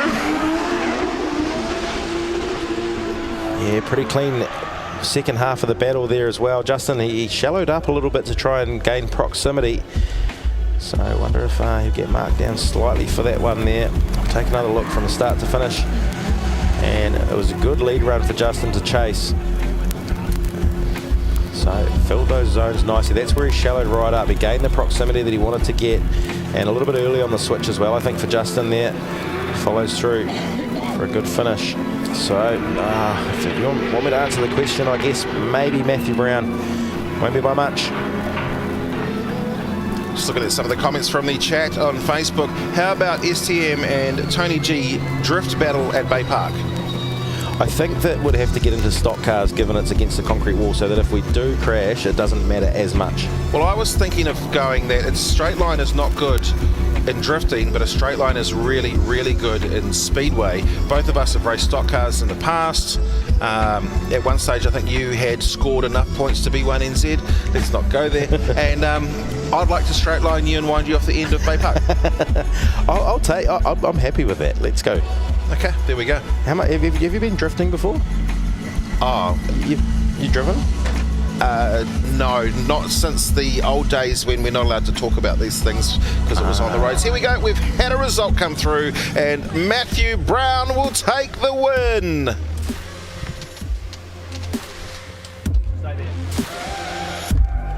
Well, you had to wait, but you got the job done. Yeah, I'm glad we could go out and battle again and do it properly. Would feel wrong doing it the other way, so I'm happy. When you say do it properly, what does that mean for you? Before it would have 10-0 each way, so this time we got a proper battle and could have a win, so that's awesome. Mate, you roll on. Good luck. Thank you. Let's talk about Justin, yeah. Oh, you're going to talk to Joel. Well, you talk to him. I didn't see you there, man. Over here with Justin Patterson, unfortunately taking the loss, but his team cranked out to get his car fixed in time. What happened, Justin? Oh, I think it came down to my lead. I know that I missed some of those outer zones. The car felt good. The boys, thank you so much for getting that water, the water pump back on. It was snapped in half and they rushed to get it done. Some of the other boys on the crew stepping up and giving us some parts. It's just, that's the community of drifting. That's it. We'll see you at Bay Park. Awesome, mate. We'll definitely be there. Thanks, Justin. So we just saw what's called in the industry a lower third or a ticket. Did I just see human tripod camera legend Tony Wilson? That's exactly what you saw. That is not enough to describe him. They clearly ran out of... well, hang on, I'll tell you what they haven't run out of. This is the OMT with Sam Morelson and Jodie Bell. Now, we saw Jodie was struggling in the chase the last time, but this time here, she looks like she's got it on lock. Nice, clean lead run by Rawson. And they come through to finish. Sam, she puts down a very nice lead run. Your little inactive chase, don't let it cost you. So we'll take another look here. They got well into it nice and early. And Jodie Bell looks to close out the proximity. Sam Wilson, though, filling out those outer zones very nicely. Now look for a slight mistake from Jodie in the chase here. She switches a little bit early. And it was a little bit of a... Was that a straight line? Wow, you really like picking on people, don't you? It was that clean between them. Okay, here's one for you. Had she entered the circuit into drift as well? It was ever so slightly in the chase, trying to find something here between what was otherwise a pretty clean, certainly not mirroring what happened earlier on with the messiness. Was that just the handbrake drag coming in? I don't know. That's why we're not judges, and they are amazing, our judging team. I know exactly what's up there. The last person I'd want to judge a drifting competition would be myself. I would love, because you've got EFI and Turbo on the side, I'd love to judge chicken drifting from EFI and Turbo. When the drone goes faster than the... Well, let's have a look and see how Jodie goes as she leads out Sam Rawson. So Jodie laying down a nice fast one here. She's, that might be enough. A bit shallow on the way out was Jodie Bell.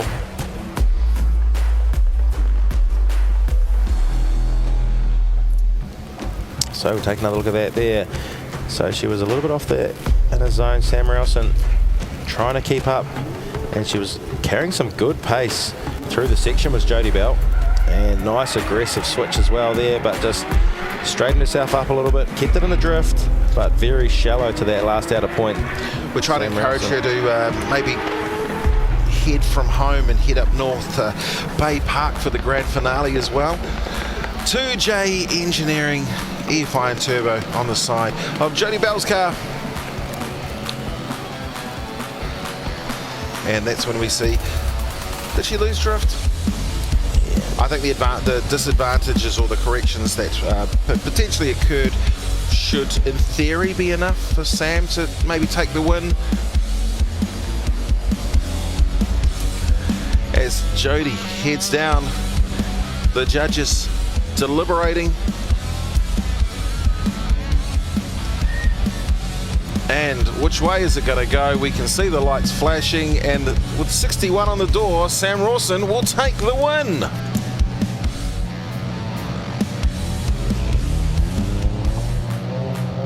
Well, it took a while, but you got there. We got there in the end, yeah.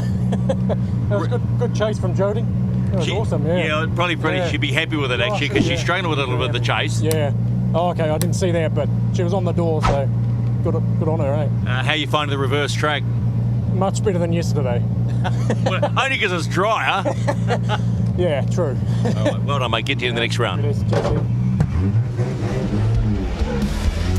Well, back to it.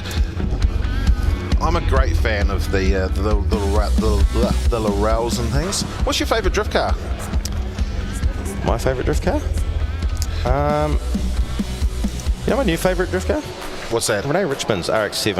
I bet he's got a Link ECU under the bonnet. If he doesn't, I tell you who can do something amazing. And that is the team from Link Engine Management. Link Engine Management too. I always say we build computers for race cars. We build sophisticated engine and mobile power management systems for automotive, heavy transport, aviation and marine applications. Our innovation over the last 30 years has created a world-class product, and we're really proud to be one of the first companies in the world to have an off-the-shelf hydrogen engine management solution for the internal combustion process. I think recruitment's easier in the tech space here in Christchurch because there's so many similar companies around who are doing either hardware development or software development. The universities like the University of Canterbury have a really great intern program that we benefit from. One of our exciting collabs at the moment is working with Roden Cars. The great thing about having a relationship and a partnership with Roden is they're challenging us to be at our best. And our engineers get together and honestly, they're like a bunch of passionate kids because they get to talk about motorsport all day, and what's not to like about that? Well, let's have a look at the battle tree so far. So the Link ECU top 16, Daniel Smith after taking the win yesterday in position number 1 will go up against Aidan Daly. We've got Daniel Caldwell up against Dean Young. Isaac Aldridge will take on Luke Chappelle-Sayer, and Adam Whitehead will go up against Jason Wu.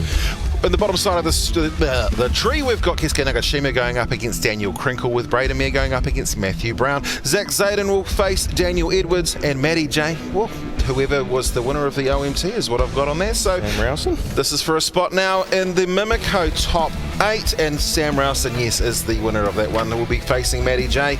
We talk about the winner of today, well, it has to face the winner of yesterday at some stage. Maybe it's now. But Aidan Daly in the chase position. Daniel Smith took his first ever round win yesterday in the Torque Performance Developments.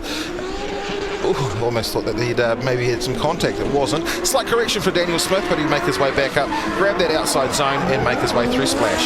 Yeah, so Daniel Smith trying to keep that momentum from yesterday. A little bit shallow in the final clip as well. Aidan Daly though, well, it'll be interesting to see if he kept the drift all the way through the section there at the end. But Daniel Smith, yeah, congratulations on picking up your first round win yesterday. We'll take a look at the Dale ITM replay there. Nice big angle for Daniel Smith on initiation. Aidan Daly right there as well. Little correction in the chase. And nice and aggressive switch there. A correction in the front and the back. Well, he comes through to finish as they head into Splash. Looks like that inside arc to try and grab, missing the outside clip at that point, finishing out of Splash. And great angle. Yeah, completely disregard what I said about Aidan Daly not finishing. He was on his switchback, that's why he looked so far on that side of the track. So just slight steering adjustments, and you can see that if you see a small adjustment up the front, means that the slip angle in the back is going to change. Yeah, so it's a little bit tough to call there on the latter part of the section as well. Daniel Smith shallow on the final clipping point. Aidan Daly filling that last outer clip really nicely. So Torque Performance Developments, Casper Transmissions, along with many, many other supporters of Daniel Smith. Certainly, I know that the entire D1NZ team, the team behind the series, couldn't have been more prouder of Daniel Smith. He's been a part of us for as long as I've been here, which is about 12 or 13 seasons. And when he won his first one, it was certainly a couple of tears. RHP Reed and Harrison Performance on the side with Limitless Tyres. Aidan Daly doing a great job up front. We'll go up and check out that run as we head to the replay. Yeah, solid lead run for the second half of this battle from Aidan Daly. You can hear the noise from the team down there as well. So we look at him come through there, fills the outer zone. I don't know how shallow he was on the inner clip there, but starts making a little bit of gap, carrying some good speed through this one. So the lead run from Daly, is it going to be enough? Fills that out his own good there as well. So it'll be a tough one to call here for the first battle of the top 16 for the judges. Well, let's go and ride on board with George from Inspire You. That was slightly off his clip before transitioning through to grab that outside on the right. Out of zone on the left again. I think it was probably filled a little bit better by Daniel Smith than Aiden on the top before switching back to finish. Aiden definitely grabbed that, the inside coming out of Splash, so a hard one to call. Yeah, saw the big correction from Daniel Smith late in that piece actually as well.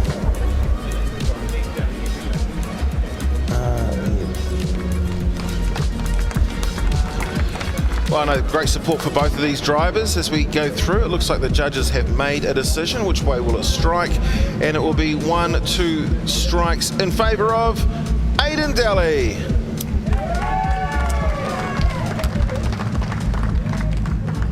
Hey, you just knocked out yesterday's round winner. Yeah, bloody stoked, Dave. He's a wicked driver. He's fantastic. Real good to drive with him, but yeah, stoked that I came out with the win. Word is you got a bit of a chat from brother Clayton last night. What did he say? What did he actually say to you? Don't swear now, you're PG-13. Oh, he's just giving me his little tips and tricks. You know, foot flat on the gas and just running as hard as you can. Well, he'll be happy that you listened. Well done, we'll see you in the next round. Sweet, thanks heaps. I tell you what, that Daly family are absolutely amazing. Here with yesterday's round winner, but unfortunately, Daniel, what happened today, mate? Today we've been plagued with car issues all morning. Shout out to the crew. They worked late here last night and they were back here at 5 this morning. I think the gearbox has been in and out 3 or 4 times and it's still not quite right. We've only done 1 test lap and my line was just crap. It really wasn't the greatest. So no, well done to Aiden. He's done well and hopefully he goes all the way. Who are we without our crews, eh? Oh, that's right. The crew's everything. You know, they follow you around the country and they stay up late working on the car. You know, I got my young fella here, so we went and got some sleep and they were here early this morning working on it and I can't thank them enough, so yeah. All right, Daniel, well done, mate. Good weekend. We'll see you at Bay Park, eh? Now, seeing people at Bay Park, Steve, and you mentioned the Daly family, I have it on good authority. I think we're going to see Seaton there. So not so much in the Rattler Mustang, but I'm not going to say 100%, but I think I can confirm that potentially one of the other cars is coming out, and Seaton. The hardest thing with the Daly family is they've got about 35 drift cars, so you know the other car could be anything. I'm just interested to see what the other engine that might be going in will be. There's some engine changes, not for me to tell you, but if I do find out, and I'm allowed to say, I definitely will.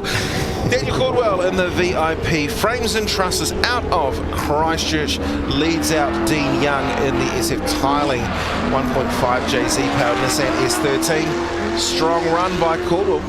Yeah, Dean Young, nice and aggressive on the chase as well. So a really good looking Pro Sport battle here for the first half. It's the Link ECU top 16, second battle. We'll take another look here as Caldwell throws into the section. Look at the proximity from Young there as well. And the outer zone's just being filled brilliantly from Caldwell. And nice wide line. I just love where the line is of this whole section. It just opens up for some great watching. There's where Dean Young again closes it right up. So yeah, have to call it 50-50 there. Great lead run, great chase run. Let's check it from above. So comes through, smooth arc, heads back up to the top of the track, comes through in a snappy transition to grab that right-hander. You see not a lot of movement in the lead driver's steering to go up and just smooth arc again. And then holds it there. The only person that's really doing any corrections, but you have to do that when you're in a chase position, is Dean Young.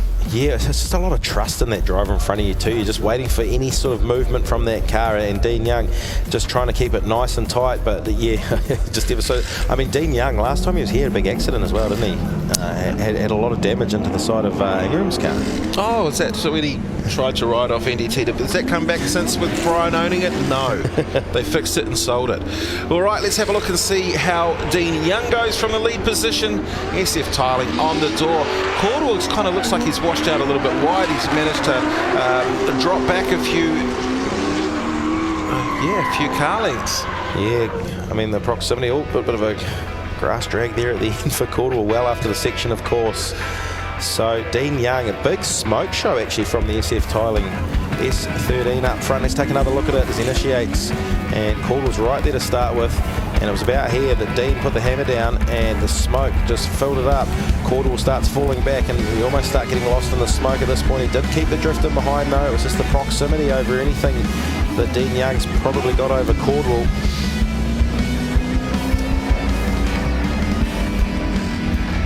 And look at that. That boxes just, go back to that line. It's a great layout. And we're in for one heck of a show later on when the pros come through, as well as the top 16, top 8 of this Pro Sport tree. And the Pro Sport drivers loving it. Well, they certainly are. I'm just having guys speaking to Coleman down, up in Auckland, who does and has taken care of basically all the scoring for many, many years. And he said, Steve, it's 100 points for a win. Gave me a few of the deficits to see whether or not the results could force a championship win today. Dean Young will take all 3 strikes.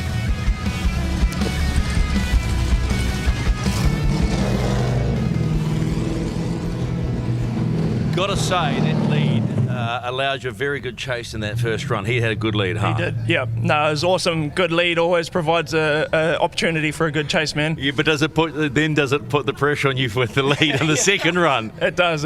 And I've been coming in a little bit on my middle section and stuff, so I was trying to stay out wide as long as I could, but yeah. Oh, it's awesome. I'm stoked, man. Harder to adjust than coming in the reverse this time around? I love it, eh? I like it. Mate, I'll take that any day of the week. Get ready for your next round. Beauty, man. Thank you. And lots of support in the Facebook chat as well. Yeah, really from good. Tanya Young for her cousin Dean. It's Pro Sport. Yep, come on, Cuzzy. Come on, Cuzzy. Let's go, Dino. So next battle on the tree is Isaac Aldridge up against Luke Chappelle-Sayer. Well, let's have a look how they go. The BMW straight into life. Just watch this, just so much power. Look at all that torque and just baking. And so, we've lost that. Oh, there's the chase driver with a bit of a straight line there as well. So Luke Chappelle-Sayer behind. So that would be almost considered inactive, as well as the fact that there was a mighty straight line coming out of the hairpin. One of the things that we always talk about is if we see issues like that could essentially zero somebody else's run from a lead position, it's Isaac's has to go through and finish off his lap. So here is where he's lost. There is the straight line. And good to see the judges getting some energy boost. It's a long day when you're making sure that you are completely focused all day long. So we'll see here. We're too busy advising. I don't want to say too out loud, too loud. I was admiring the sound that was coming from the BMW. And there you can see the reinitiation in behind from Chappelle-Sayer. And he goes through. So heavy advantage, one would say, to Isaac Aldridge after the first half of that battle. Well, it's 50% done and it's a half to go. You can make all the mistakes in the world, but you do have another chance, and this chance is right now. So we've already seen once today, if you don't go and back yourself when you're at a huge advantage, well, that's another way of doing it too. And I do like that from Red with the call, you know. You can't just expect to go out there and put on a really conservative chase run and expect to still go through, because you've got, and we don't, say artificially a 10-0 or a big advantage. And I think it's great that he said that to them, and then actually enforcing it as well. So, but because it was done earlier on the day as well, one of the things that George just had to jump over a cone because he was flying so low. But because of that thing there, the other drivers in the field have just heard and it's been set. So they're going to know if there's a mistake at Bay Park, no, you put your foot down, you keep in it.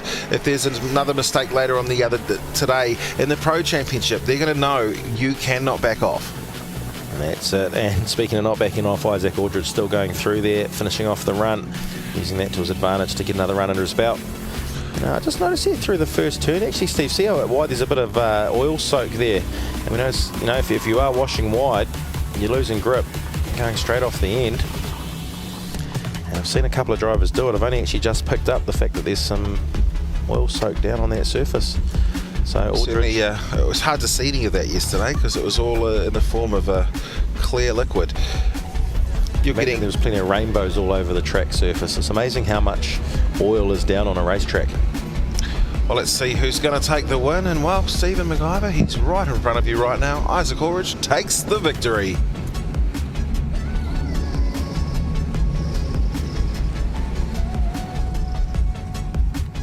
Okay. Happy with what you've done so far? Yeah, happy with that. Struggled with the car setup a little bit this morning. Just obviously we hadn't really run the track in the dry, so just trying to get on top of that nice and quickly. And car felt real good out there today in that lap. So some suggestions. Is there any oil out there on that first turn? Any oil dump or anything there?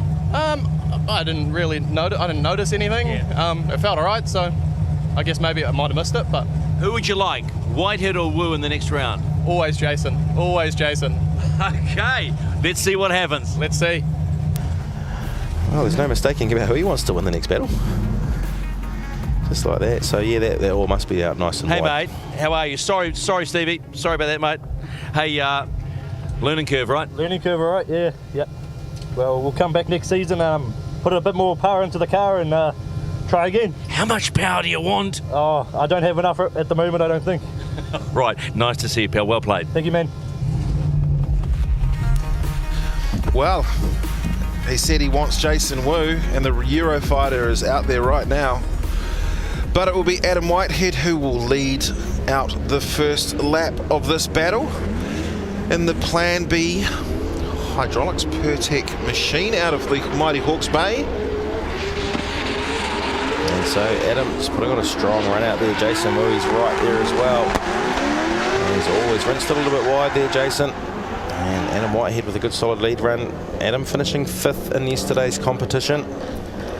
And of course that 5th place in the competition meant that Adam would go and qualify or be seeded 5th today. So Jason Wu finishing in 12th position. And that's how the lineup happened. Take another look here later in that part of the run. Jason Wu here just aiming for that outer zone. And he's just one, maybe 2 wheels off. Couldn't quite tell in the smoke there. Well, one thing to potentially look at is was that 3 wheels off. And the reason I say that is the one thing the judges have been very clear about is they really don't want to see any of the cars running the ripple strips. Why? Because we're in reverse direction. These ripple strips are designed to be basically taken in one way. Now, there's definitely 2 wheels off. Question would be, did he put a 3rd off onto the ripple strip as well? Yeah, I mean, from that angle, it's quite hard to see from that smoke. They're pouring off their cars. Of course, Adam Whitehead currently sitting 3rd in the championship chase. I mean, 34 points behind the points leader, Keisuke Nagashima. So D-Spec Racing Drift Academy, this is an E92 Eurofighter with a monster alias under the bonnet. Jason Wu behind the wheel. Jason Wu learning to drift at a Meri drift track up in Auckland. If you want to get into drifting, check out driftacademy.co.nz. Also a great place if you want to tour around the world and maybe go to Ibiza and try everything there is to try with Sky Zhao and the team. But if you're looking for a Plan B, there's a hydraulics company down in Hawke's Bay. I love that for a name too. So we'll take a look at the replay. Thanks to Dale, ITM, Jason Wu in the lead position this time around. And Adam Whitehead with a potential advantage, not much though. Keeps the proximity pretty good, good angle and good line as well. Might go the way of Adam Whitehead maybe. All right, I'm going to say now that I think Jason Wu's going to pick up a round. If not Bay Park, he would one next year. So those outer zones, like we say constantly as well, a good lead run means for a good chase run. So Jason Wu's laid down a really good lead run here. Unfortunately, what that means is that it will revert down to potentially his chase. And there was that deduction.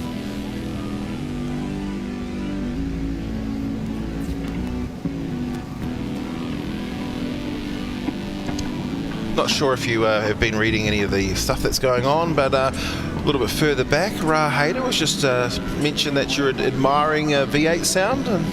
No, I wasn't. I was not admiring a V8 sound, Ra, at all. I was just saying that we were listening to it. Oh, Kenny Ruddles joined the chat.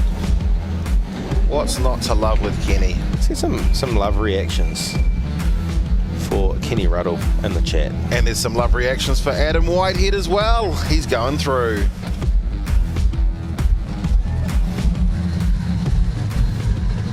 Well, he pushed you in that second run. Yeah, no, that was good. Big ups to Jason. He's got a pretty cool car. I like following that. So, no, that was a cool run. Car's feeling good. So we'll keep trucking on. One more step today, right? Yep. Yeah, that's the one. We'll go for it. All right, Jason over here. Seems to be maybe just a little wheel drop in that chase run. Yeah, I just did my best against one of the best drivers. So I'm happy to drive against him. So yeah, very happy today. Car's good. Yeah. Yeah, so good to see you drive and progress. Good on you, man. You know what we need to do is we need to line up the man who builds his car, Sky Zhao. Now, if I'm right, he's still got a Ferrari, maybe a 458 or 488. Jason's got a beautiful McLaren. And you and I could go and steal those and take them for a lap at Bay Park. Maybe that drift battle. No, don't just drive them slowly. Well, no, it was... Okay, surely they're insured. Well, I mean, let's talk nicely to Mikey and we'll see if he can bring his McLaren. Well, we've talked about him a lot and he's certainly shown how good he is. Keisuke Nagashima in the 86 Fighters, AE86 Daniel Krinkle. He'll have a point to prove as well. The more he drifts in the D1NZ, the more comfortable he looks behind the wheel of that. Oh, look what I just did. Sora. So Keisuke Nagashima, say it once, I'll say it again, the coolest name in New Zealand drifting. And that 86 Fighters machine going screaming through the rest of the section. And Krinkle. Just trying to think of like who I would think the coolest name would be. I think Forrest Wang's a pretty cool name in world drifting. I remember the first time I heard that name. There you can see Krinkle just washing wide there. And, well, I mean, reinitiates, comes through. Keisuke doing a great job. So half the job done. Now, we've mentioned it. He needs to, I mean, it's not in Keisuke's nature to be conservative in a chase anyway, so we're probably not going to use this as a very good example of what Redwood is looking for throughout the day. Just up to speed. And it's almost like when I talk about that all on the wide line, once Krinkle got offline to the outer point where that oil drain is that he just, lost all grip and away he goes. So, if there are spotters there, dare I say, you probably want to make sure your drivers are definitely not going wide on turn number 1. Well, it's the JD Roofing Sora of Daniel Krinkle. His turn to lead as the lower qualifier. Keisuke Nagashima. The Torque Performance Developments AE86.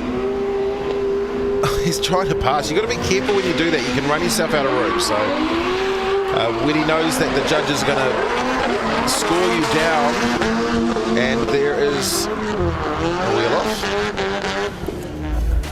A very nice chase from Keisuke, I must say. And the position that he's in as well, that is the opposite of conservative. Take another look here. And Krinkle initiates nice and wide. Just hangs on to the track surface there. Keisuke right up beside him.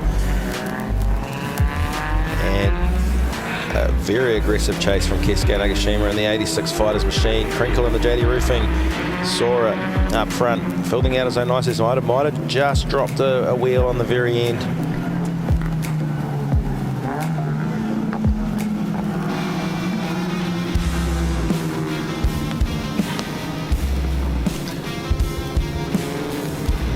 So good battle there. On the bottom half of our tree, it is the Repco D1NZ National Drifting Championship Link ECU top 16 at the moment in the Pro Sport division. And the winner advancing to the top 8. We have Krinkle on the right, Keisuke Nagashima on the left. And it is unanimous. Keisuke Nagashima takes the win in the 86 Fighters.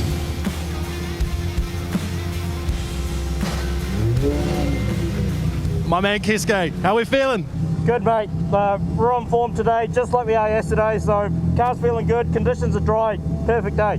Good, man. We'll see you in the grade 8. Cheers, mate. All right, Daniel, you know, it's just one of those things, right? You've got to be on from the get-go. The first front probably cost you. Yeah, one little mistake and that's all it takes in this game, but, you know, we're here, we're doing it, and had a lot of fun, so. How much are you learning? Oh, it's awesome driving with these guys. The level that I'm used to driving at, it's just so much higher, so yeah, it's wicked. It's great. See you next time around, bud. Yeah, awesome. Cheers, mate.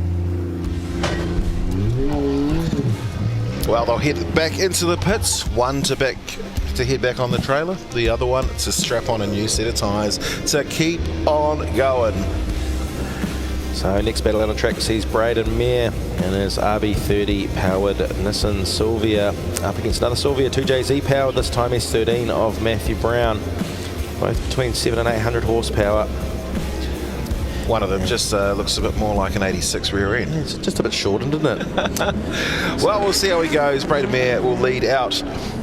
And, well, dialing on a lot of angle, and by doing so, he's been unable to hit his outside clip. Comes through and grabs the outer clip on the right-hand side before transitioning through. Definitely a fast run. And I was going to say, where's Matthew Brown gone? Yeah, I think you find there's a mistake real early on from Matthew Brown. We'll take another look here. So Braden Mayer initiates into the first corner. Big sort of angle there to start with. And keep your eyes on the rear car right there. Big straight line from Matthew Brown. And has to reinitiate back and through the second half of that section. And you might see an advantage the way of Braden Mayer. And nice shortened up.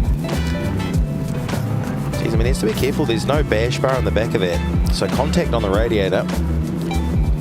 Of course, the majority of these Pro Sport cars and Pro cars run rear radiator mounts these days. You can see the fan set up hanging out the back of that. Obviously, I mean, all passing scrutineering and safety checks, etc. If you get a chance, check out Jason Wu's through the rear window of his car. It's parked just around the corner from our commentary box position. Second half of the battle though, Matthew Brown, a bit of work to do as he fires it into drift. Very shallow to start for Braden Mayer. He's going to try and jump on that rear bumper of Matthew Brown. Matthew Brown is a top qualifier at round number 1. It's Repco International Motorsport Park, and a lot of the time, as it probably does now, it comes down to the story of mistakes and who made the most and who made the worst of them. So they'll tour around to finish their lap. So a little bit of a correction on the start of Matthew Brown and Braden Mayer in behind, lacking the proximity. And a good, solid lead run actually from Matthew Brown. Big angle. And a great smooth line late in the section. So I can actually see the rear bumper is still on the Braden Mayer car. It's just missing a whole lot of bodywork off the back there. So,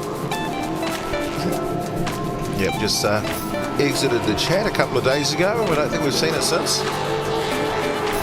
So one wheel on the ripple strip. Inner then outer for Braden Mayer on the way through. So I understand that there's a few mechanical laps that will be occurring in the near time. Luke Fink, Sam West. Until then, let's find the result. Matthew Brown on the right-hand side.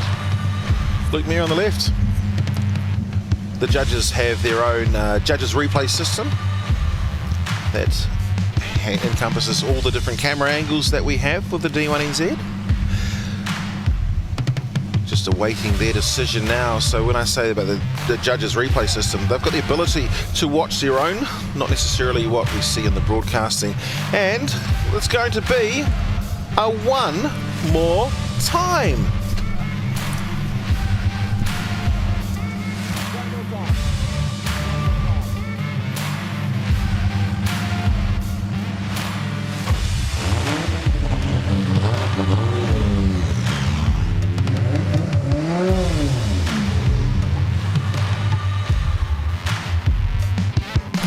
Well, let's get ready for the next battle of the day.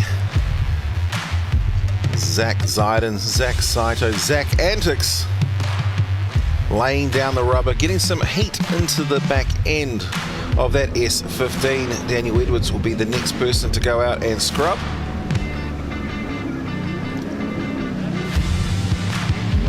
It's 2JZ versus 2JZ, S15 versus the 180SX. Zach, he's got a 2J. That's got to be I don't think there was any 2J that came out with less than 650 horsepower.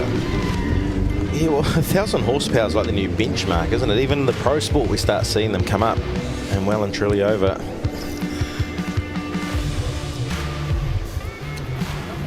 I just saw a comment by Kenny Ruddle. 100% agree.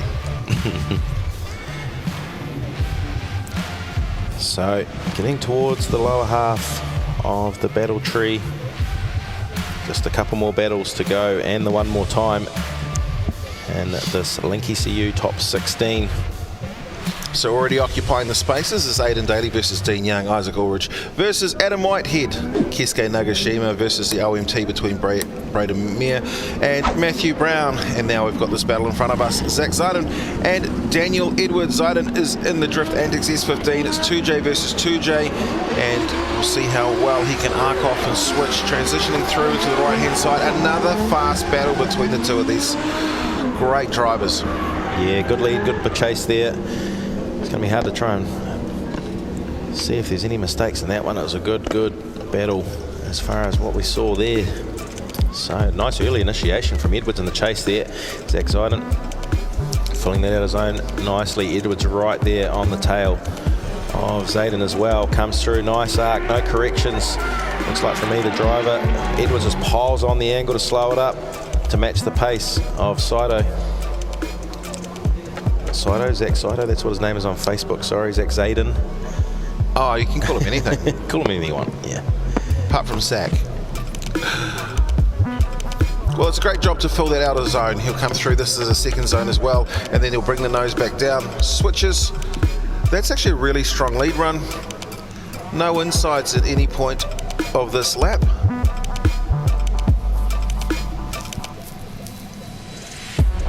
Just like that, that's a clean battle from these two drivers. Hard to pick them apart at this stage.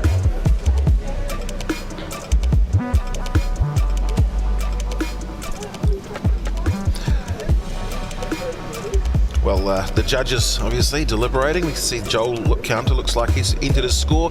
They've all got what looks like a cell phone. Looks like a cell phone in front of them, which is how they choose the scores. And then that fires through via zeros and ones into the World Wide Web, and that creates a result. They've got their own judges replay system, which they can choose any of the different camera angles, so they can have a look at only the onboard or any camera 1, camera 2. Probably not so much for camera 5 that we've just seen. Well, here we go, Daniel Edwards. What can you do this time? So Edwards, big smoke show up front, but there's Zach right with him as well. And a little bit of a switch from Zach in behind. He's kept the proximity though, and another good lead run and another good chase run. They're going to have to nitpick the way out of that one to figure out who the winner of this battle is going to be.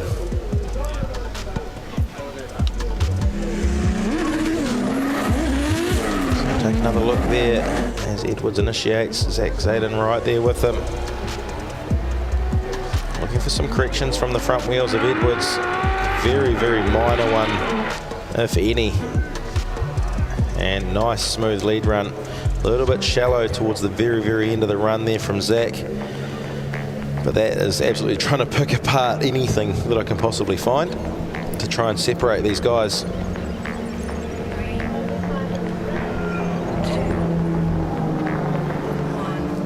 It was a nice switch for Zach Zeiden.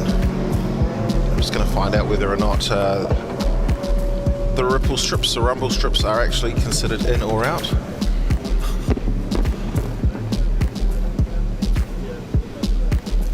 We've got a few more camera angles than other people, and I'm just watching George flying through buildings. Here we go. We'll find out which way they've chosen. Daniel Edwards on the right-hand side, Zach Zeiden moving through into the left. Those are our three judges, and with 2 strikes in favour of Daniel Edwards, he will take the win.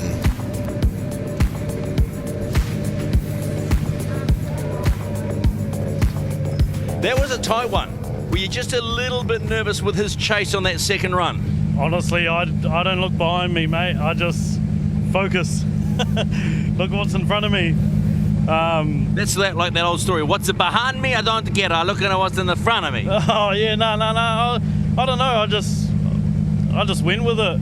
Feeling it? Yeah, feeling it. The car's feeling beautiful today, so it's working in our favour, I think. Yeah. All right, mate. Let's see what Zach's got to say with Ben. Man, Zach, that was a close one. Yeah, it was close. I was not sure which way I was going to go. Yeah, we both had our advantages and disadvantages, but yeah, hey, it's any man's game. All right, mate, we'll see you at the next one. So there it is. Second to last battle on the lower half of the tree. And it'll be Matty J up against Sam Rowson at the very bottom. All right, well, this is the last battle of the, what was it, Link ECU Top 16? Yeah, just the one more time to be decided as well between Braden Mayer and Matthew Brown. So, of course, we're 1:45 in New Zealand time, 12:45. Around 2 o'clock this afternoon, we'll be heading across to join our friends from Sky Sport. And of course, we're broadcasting through to Fox Sport in Australia and KO. Here is the battle for the last spot in the 8, minus the OMT. And Matty Rowson, yeah, he just washes wide behind Matty J after the initiation there. And now Matty J just needs to keep the flow all the way through the rest of the section. She does nicely. We'll take another look at that, what happened to Rowson at the start of that run. So here it is, Daylight Team replay. Matty J on a good line, gets right down and just, yeah, washes it a little bit wide, doesn't. Rowson sort of seemed to do it all by himself. Yeah, almost looked like he didn't want to commit to the placement of his car versus the lead car, and that slight correction has basically ruined his entire lap and allowed that car to wash forward. Because you'll see, he tries to jump into the pocket at this point here, and then he was closing up relatively quickly. Instead of maybe holding on to it a little bit longer, there's that slight correction, and we saw the car wash off onto the grass, chucking at least a wheel off. Keeping an eye on that lead run as well. Matty J filling all of those boxes actually really nicely as well, those clipping points. Things that the judges look at to sort of, just like what I've just discussed there, they'll actually look at heavy decelerations, overuse of handbrakes. Like when you see, there's always the little mark on the rear tyres of a drift car and the front tyres, and that's actually so that we can more easily pick up the drag. You've got the lights across the top, which indicates the foot brake being used. Love launch Wasta Willie, don't we? It sends them away, and this time it'll be Sam Rowson leading out. Matty J this time, and Rowson nice and wide through that arc, and Matty J's right there proximity-wise. This layout, I'll say it once and I'll probably say it a million times today, is such a good layout as far as the entertainment goes. With these outer clips, and Rowson now, he's done a good job in the lead here. Is that going to be enough? Now, taking a look back at that, I think it might have only been 2 wheels off for Rowson. I didn't see if he had to reinitiate, if he kept the drift in his chase, but Matty J, I think, may have done enough anyway. As he's right there in the proximity wise. Keep an eye on that back car as well. Any mistakes from him, he hangs on and looks really good on the chase at that point as well. So might see this one go the way of the S13 of Matty J. Commits to the first corner there as well. The proximity stays right there, and that sets him up pretty much. Actually, I saw Kenny make a comment a little bit earlier that the first turn essentially is what's going to set up the wins and losses here. And in this instance, both ways it looks to appear that way. Sam Rowson washing off in the first turn, and Matty J, the way he set himself up with the proximity. Well, it's there's the crowd out there. Look at those hot dogs out there. Hope you're enjoying yourselves. Have a look at the screen if you can see it. I want to see a mana wave. Surely there's one out there. That's not a mana wave. That's just a wave. Yeah, come on, chuck us a mana wave. Yeah, the closest on the right-hand side. All right, what are the judges going to say with Andrew Redwood, Joel Counter, and JT Wharedo?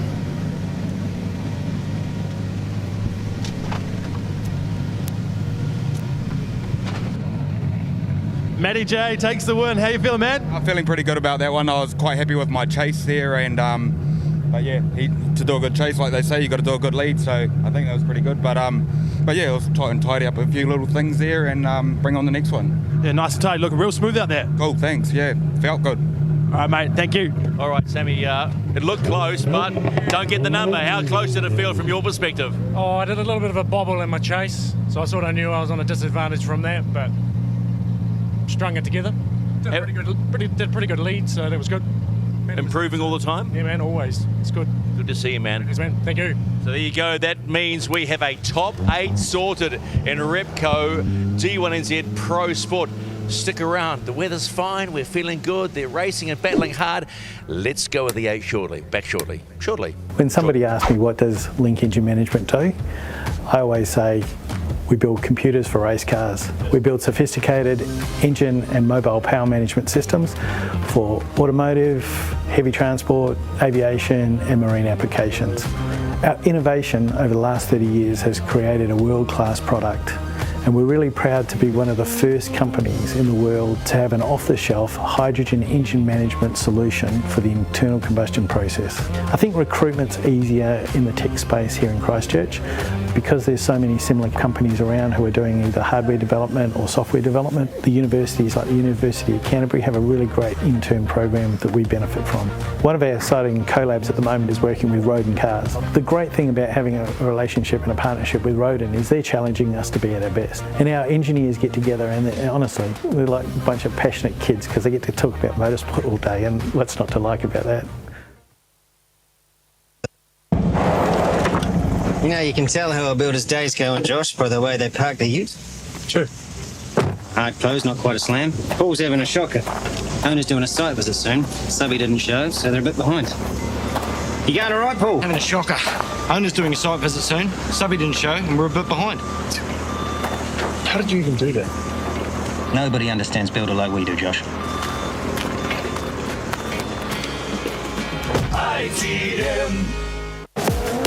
The Repco D1NZ National Drifting Championship is heading to Tauranga for the grand finale of the 2024 season. 50 of New Zealand's best sideways masters take on New Zealand's House of Drift, the concrete jungle of Bay Park Stadium, in a 2-night electrifying motorsport showcase which crowns a champion.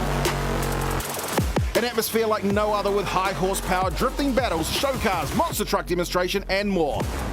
Thousands of tyres, hundreds of battles, but there can be only one Drift King. Repco D1NZ National Drifting Championship Grand Finale, Bay Park Stadium, Friday and Saturday, May 10th and 11th. Get your tickets now at D1NZ.com.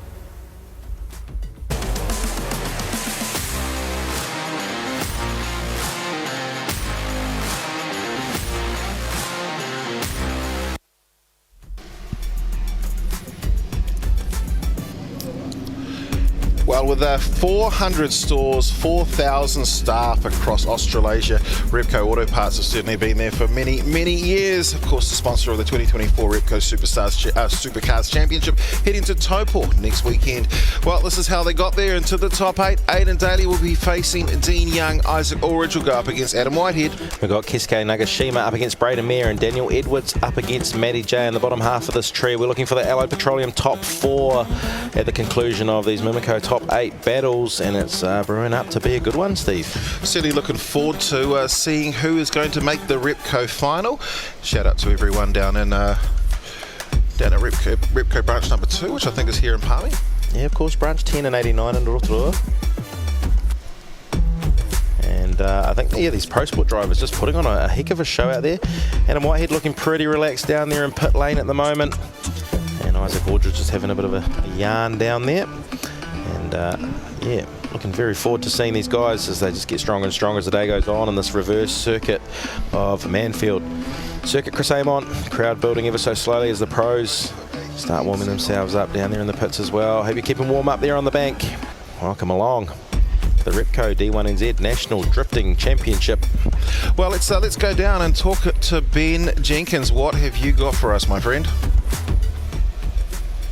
Right, we have some breaking news. The judges in one of the battles just before between Matthew Brown and Sam Braden Mayer has been overturned. We're going up to the judges for an explanation. All right, well, let's hear the explanation from our judges. We've got Joel Counter. So we've reviewed the drivers. Sorry. Braden Mears has put through an inquiry, and we've reviewed the footage and determined that Matt Brown straight-lined. That's something I picked up live and the other two had missed, so we've gone over and had a look at the inquiry and determined that Matt Brown straight-lined and zeroed out in the chase position, and that's the result.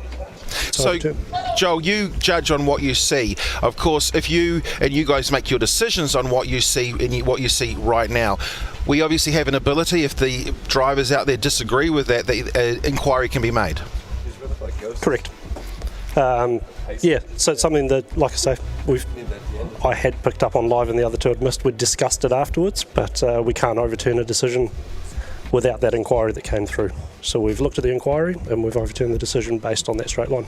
All right, thank you very much. It's great to see, great to have you guys there, and great to get all of those explanations. We'll let you get back in and do your thing, Joel.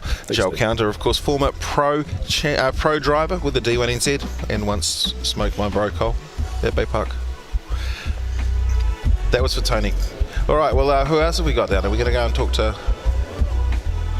Hey, there's a mana wave. Come on, show us one. Look at that little pretty girl and big. There's a good solid mana wave there. Oh, they're throwing them. Love it. Look at that. Maybe a bit of a wind up with the hand before we throw a mana wave. I drove down all the way and I mana waved absolutely everybody that I could find in Brendan White's broadcast truck. And then I had little Thomas in the other vehicle, and I tried to encourage him to mana wave. He said he did, but I think he was lying.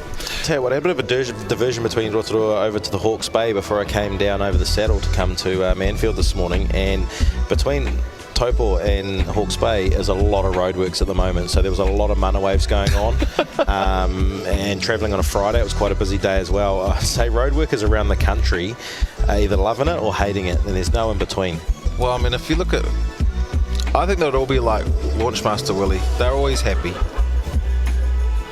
Well, this is the Repco D1NZ National Drifting Championship. It is round number 4, Manfeild Circuit, Chris Amon, and this is our next battle of the day. This is the 8, and this is Aidan Daly in the RHP Reed and Harrison Performance Limitless Tyres S14. He's going up against Dean Young.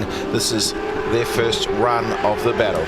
So Aidan Daly leading out in the RHP Performance over the SF Tiling of Dean Young, and Aidan's been putting down some solid lead runs all day. Dean Young is one of the most aggressive chasers we've seen all day, and that is a nice clean battle between these two drivers to start off this Mimico top 8.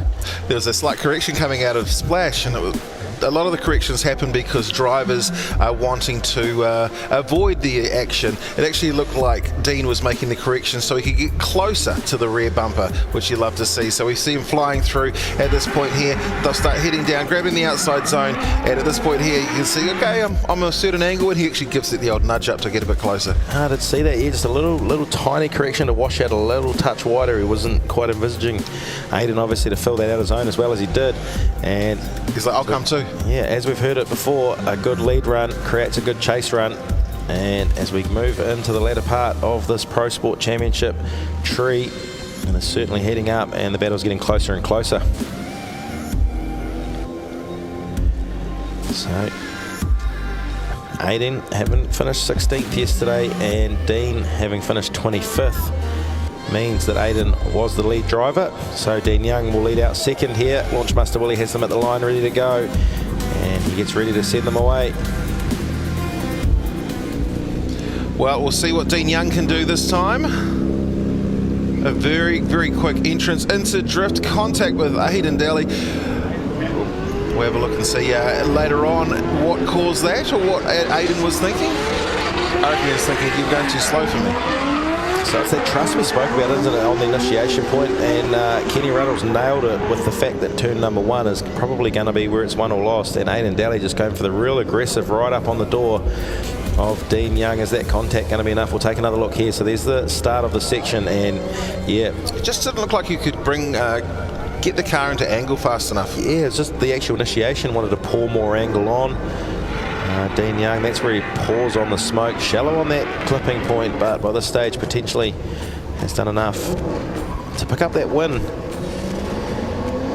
Take another look here. So Yeah, Dean, he just grabs it. It's actually Dean paws on the angle, which he needs to do to be able to tuck down into that inner zone. And Daly just wasn't quite set up with the same angle. Well, it's going to be an interesting one to know because there's no inners on this one here as well. It's not an inner, so it's just a clip. No, there's only outer zones, outer clips.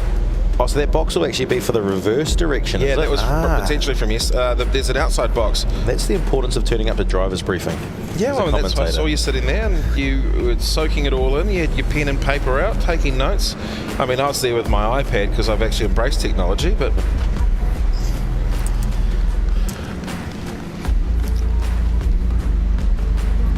So Dean Young on the right, Aidan Daly on the left. Is that contact going to be enough for Dean Young to take the win? We'll find out very shortly. The judges are pretty comfortable like they've got a decision. And who is Stephen going to go and talk to?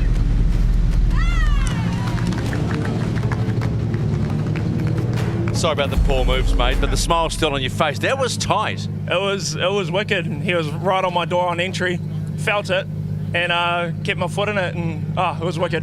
Awesome driver, awesome lead to our chase. So yeah, stoked, man. What are you enjoying more, chase or lead on this reverse track? Honestly, I'm rating the chase. I like it. Mate, just rate yourself right now. You're through. Well done. I'm stoked, man. Absolutely stoked. All right, Benny. Right, Aidan, what happened there, man? A little bit too hard on the entry and just tapped him. Seen some fiberglass fly up from my bumper on my guard, and I was like, oh no. Yeah, that was the end of it. But I kept pushing, kept trying to get up there, and yeah, that's just the way it goes. And I came off bottom. Right, Bay Park, hometown track. Is it your first time competing there? Yep, first time. Super excited for it. All my family's going to be there, so I'm really looking forward to it. Right, let's go see how the big bro goes, eh? Yep, sweet. Cheers. Let's see how the big bro goes. Of course, Clayton Daly, out of the 2-car team that you're suggesting might become a 3-car team, and if the rest of the whānau jumps on board as well, it might be a total D1NZ Daly takeover. Well, here is our next battle. It's E92 versus Sylvia. It's LS2 versus 2J. 500-ish horsepower versus the 600 of Adam Whitehead, Isaac Orridge. Adam Whitehead, Orridge, the high qualifier from yesterday, the high place getter from yesterday, and this is for a spot on the 4. Yeah, and the winner of this battle will take on Dean Young, who's looking solid out there actually. He says he likes the chase position too. He's been nice and aggressive on it. Isaac Aldridge though leads out Adam Whitehead. And nice aggressive initiation this time. And Adam Whitehead, he's tucked himself almost in behind Aldridge. Don't get lost in the smoke back there, Adam. Comes through and switches as they see these 2 big cars head down, grab that big correction by Whitehead. Looked like he was just not expecting what Aldridge was doing up front and had to make the correction to obviously ensure that contact wasn't made. Maybe. Let's have a look and see what happened. Yeah, so Whitehead just nice and aggressive on the chase, piles on the angle to match the speed of Aldridge up the front. As Aldridge puts the hammer down, and just a correction in the middle here. Yeah, there it is. He had to shallow up to keep the proximity. Didn't realise the speed that Aldridge was carrying through that centre part. And to the final clip and across the line they went. Isaac will be loving it out there. Certainly one of the characters that we have in the D1NZ National Drifting Championship. Drift direct on the door of that E92 BMW. Certainly still looks like he was fighting the wheel somewhat up front in that lead position. There's so much camber coming into that first turn that it's so hard to sort of give it credit for when you see it on the TV cameras. As George takes the shortcut through, what's that, Marshall Box 6, I think.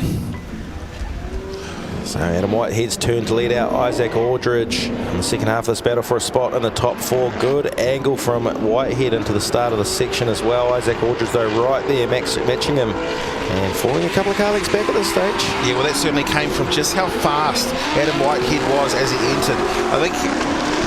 I think he knew what he was up to, because you could see him just basically get given the A-OK, you're good to go, and he gassed it off the line. So Adam had to put the pressure on Aldridge, maybe knew with that correction, he probably felt it in his car. So there's a outer zone at that point there with the 2 clips. You see the one there for the outside clip. Outer zone again, this is outer zone number 2, and then they make their way, no winner, back to another outer clip, and that's where they finish. So, and love nothing but outer clips for the whole section as well, just for the proximity or the lead that it opens up for the chase driver to put on a good looking battle, and we've seen a couple of those already, and they're going to get better as the day goes on. So we'll see what sort of call's going to go the way here. Tough to split them. Can you put, you know, is the correction from Whitehead enough? Was the lack of proximity from Aldridge enough? Will we see it one more time? You know what, that's the bonus of being a D1NZ judge. We'll lay it on the team upstairs. They can do the choosing.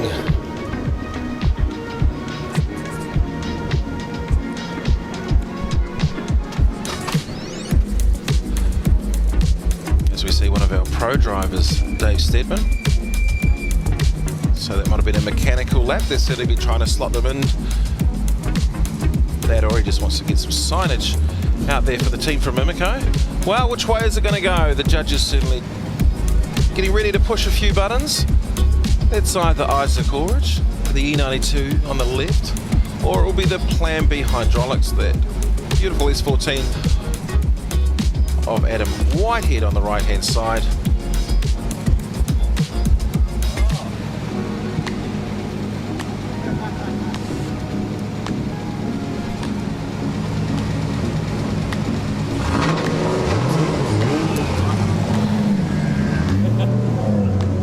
No MT. One more time. So the first one more time of the top 8.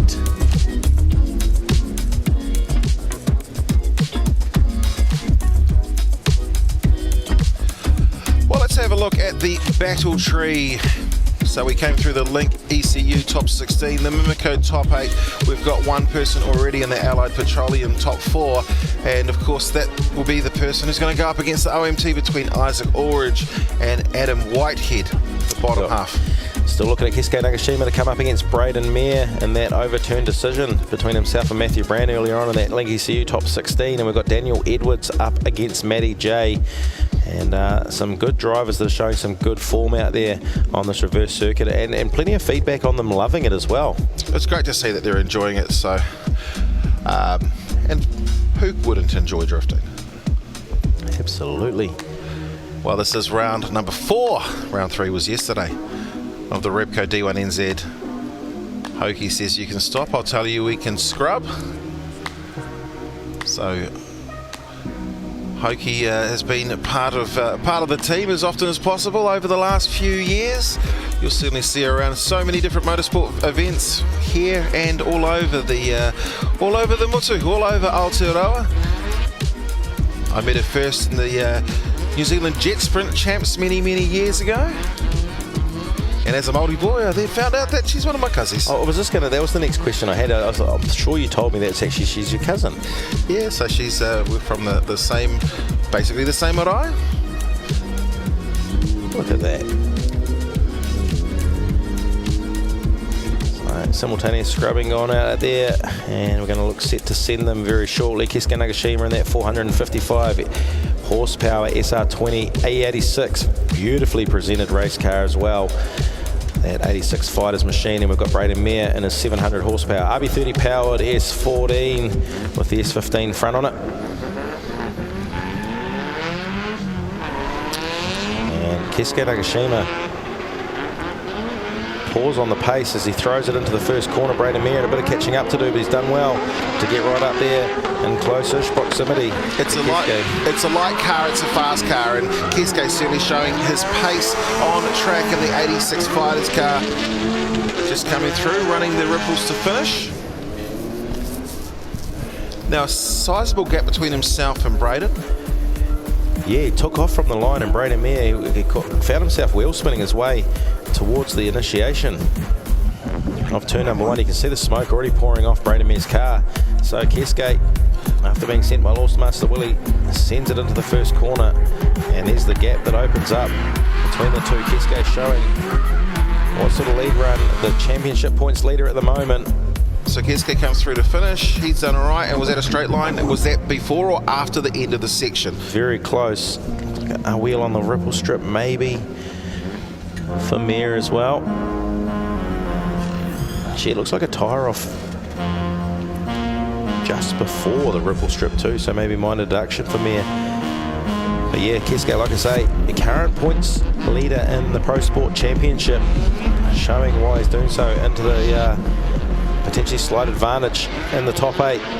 Well, here is the second half of the battle now. Braden Mir, possibly some work to do. Comes through, that's an outside clip, brings the nose down of the car. He's running a few adjustments in the steering to get himself down there. You can see how much work he's having to do to keep that car around the turn. He might have been working hard, but the car just looks smooth out there. And that's what you have to do at times to actually keep that look. So we'll take another look at it here.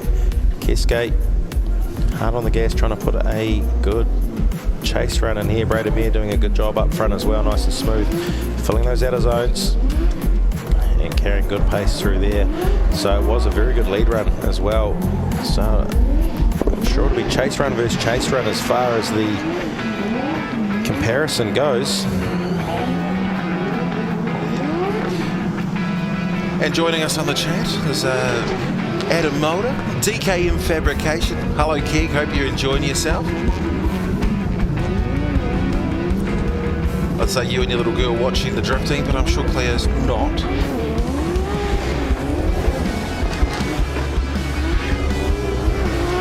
So these two will make their way back to pit lane. We'll see if we can find a winner from the judges.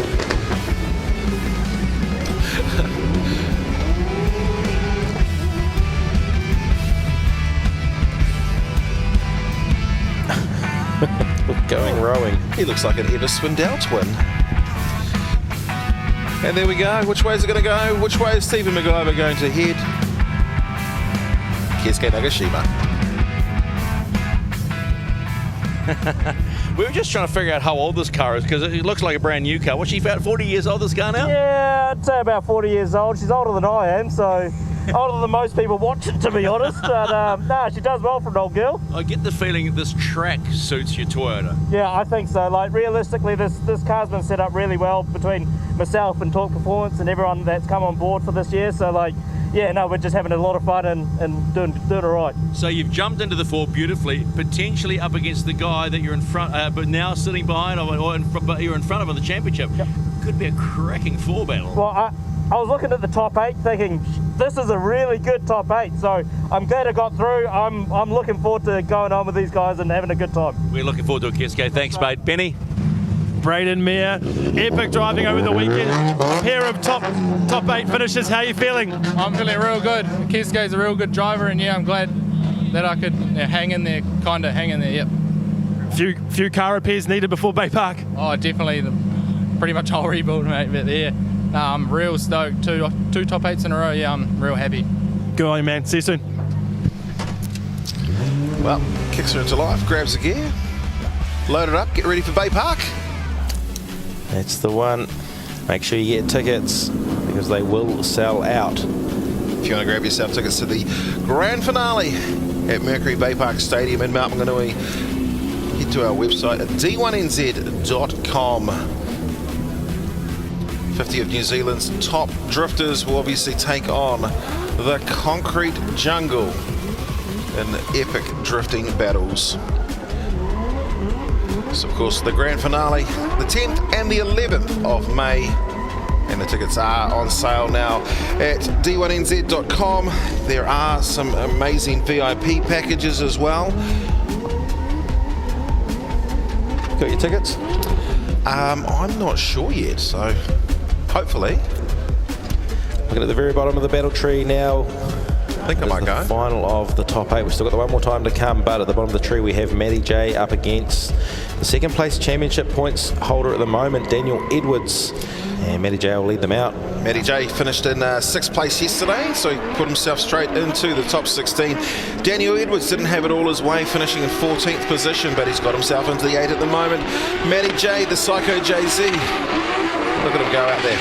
Yeah, good tight battle here at the moment. A lot of proximity. Daniel Edwards is trying to get right up in on the door. Good lead run as well from Matty J to make that possible.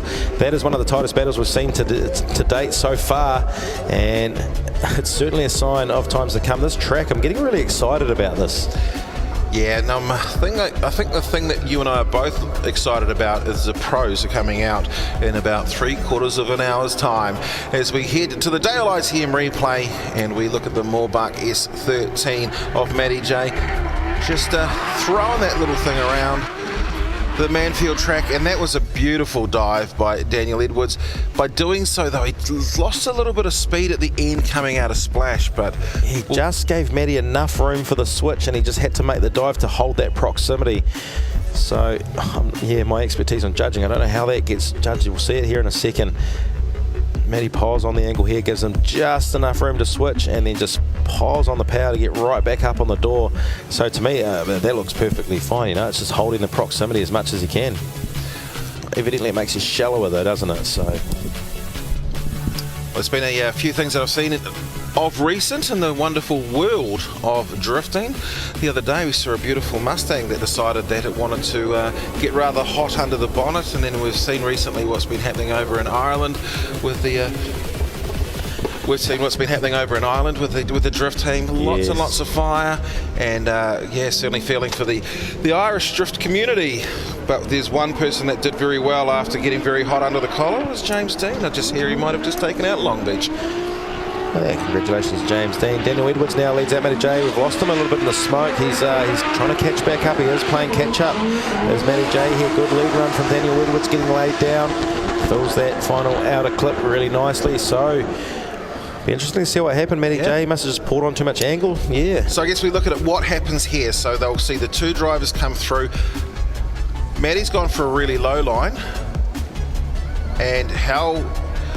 All right, well, here's something to consider. Has Daniel Edwards, who should have been a lot further up and higher up the track, has he been the cause for Matty J to actually drop back? Because Matty was on a beautiful arc at a very, very similar speed.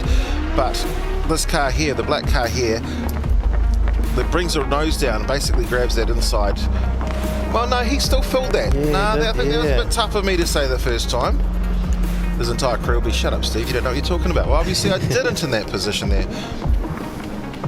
Yeah, it's almost like Matty J just didn't match the speed of Edwards.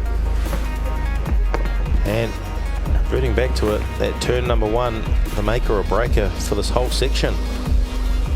She was catch up from there on in for Matty J.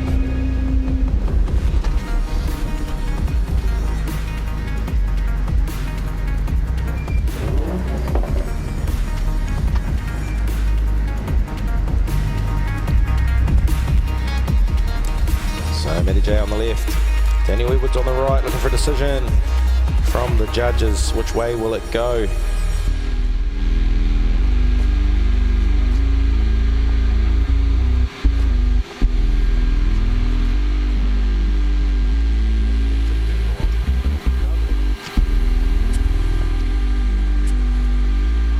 Now, is that a place kick in rugby, or is that like a penalty shot for a goal?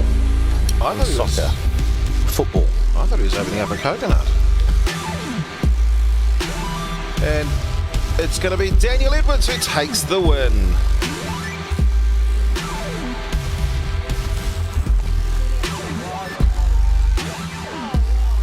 Radio, Daniel Edwards with the win, mate. What a chase run. No, that was awesome. I was pumping on that. That's awesome. Yeah. Right now, into the top four, Keisuke Nagashima, championship points on the line. It's going to be a tough battle. It's going to be a hard one, but our goal is to pass him on that points. It's going to be tough. All right, mate, go and get set. Thanks, Matty. Initiation. It's tough here, hey? Yeah, no, it is tough. Like I said yesterday, he's a good driver. I'm glad he actually got me one back. You know, keep him up there in the points and all that. But yeah, I've had an absolute blast of a weekend. But yeah, just in that one on my chase, I just gave it a little bit too much left foot brake, and like a lot too much, and it just really slowed me down. And I seen him gapping it, and I was, oh shit, I'm on catch up now. And yeah, congratulations to him and the team. I just want to thank everyone that's helped me get here, and all my sponsors, people that support me, my beautiful, amazing wife Amanda, and yeah, thank everyone. Good work, mate. Thanks for the entertainment. Thanks D1NZ. Well, I guess Bay Park for Matty J is also considered home, isn't it? Well, yeah, nice and close. He does love going to the concrete jungle. Drone master George Moody, I love it. We was on the lead up. You were talking something, Stephen. I just watched George fly on through one of those huts again. He's been doing it all day long. All right, well, let's go and see what's going to happen here. This is the battle between Isaac Aldridge and Adam Whitehead. So Isaac Aldridge leads out Whitehead. BMW versus S14 here. Nissan Silvia. And Aldridge piles on the smoke. They out start screaming. The 1.5 JZ right there though. Oh, a little bit of a correction in the chase there from Whitehead, and closes the proximity right up, almost on the door. Another little correction in the chase. A good lead run from Aldridge. And of course, don't forget, a correction can also be an adjustment. An adjustment can be used to gain back proximity, etc. So that's a smooth run so far by Isaac Aldridge. He's really having a great weekend. It's actually a word I need to put into my vocabulary there from a chase driver's perspective. Is adjustment, not correction. Adjusting himself to get that proximity. Just love how they're just backing this thing in. It's such a short lead up, and that looks flat, but I can tell you the distance between the inner radius or the inside apex of that turn and the top of the outside of the track is probably about, I don't know, 1.2 meters. It's definitely fast. So this is the one more time in the top 8, looking for the final four of this D1NZ Pro Sport Championship. We have Keisuke Nagashima up against Daniel Edwards in the lower half of the tree. The winner of this battle will go up against Dean Young, and Dean has been looking on form all day as well, so they'll have their work cut out for them. And this time Adam Whitehead's going to lead out Isaac Aldridge, throws it in there nice and wide, and a good arc to fill out that second outer zone. Isaac Aldridge is right there as well, pours the smoke on, does Whitehead. Look at the aggressive lead that he's got here. He's actually put a little bit of a gap on Aldridge as well. So Adam Whitehead, he's out there loving it. That is a great lead run. Aldridge, proximity not as good as Whitehead's was through the first half of the battle. Let's see what the judges will think on this one. We'll take a look at the Dale ITM replay. So you watch Whitehead. He's in lead position. Quite aggressive to snap down into that transitional point before making his way back out the outer zone. Heading through splash, adjustment to the front steering, and a relatively smooth arc by Aldridge. Now that wheel off at the very end was after the section, so the judges will not judge that section. You can just see the amount of drive that Whitehead had off turn 1 to gain those couple of car lengths away from Aldridge, and the grip level of the Plan B S14 just seems a little bit higher than that of the Aldridge BMW. And is that enough after Whitehead's proximity? Well, they'll head on down to Steve McIver and Ben Jenkins. Great team in the lane. It was wonderful yesterday to have the experience of Ben Jenkins. The information flow was certainly on point.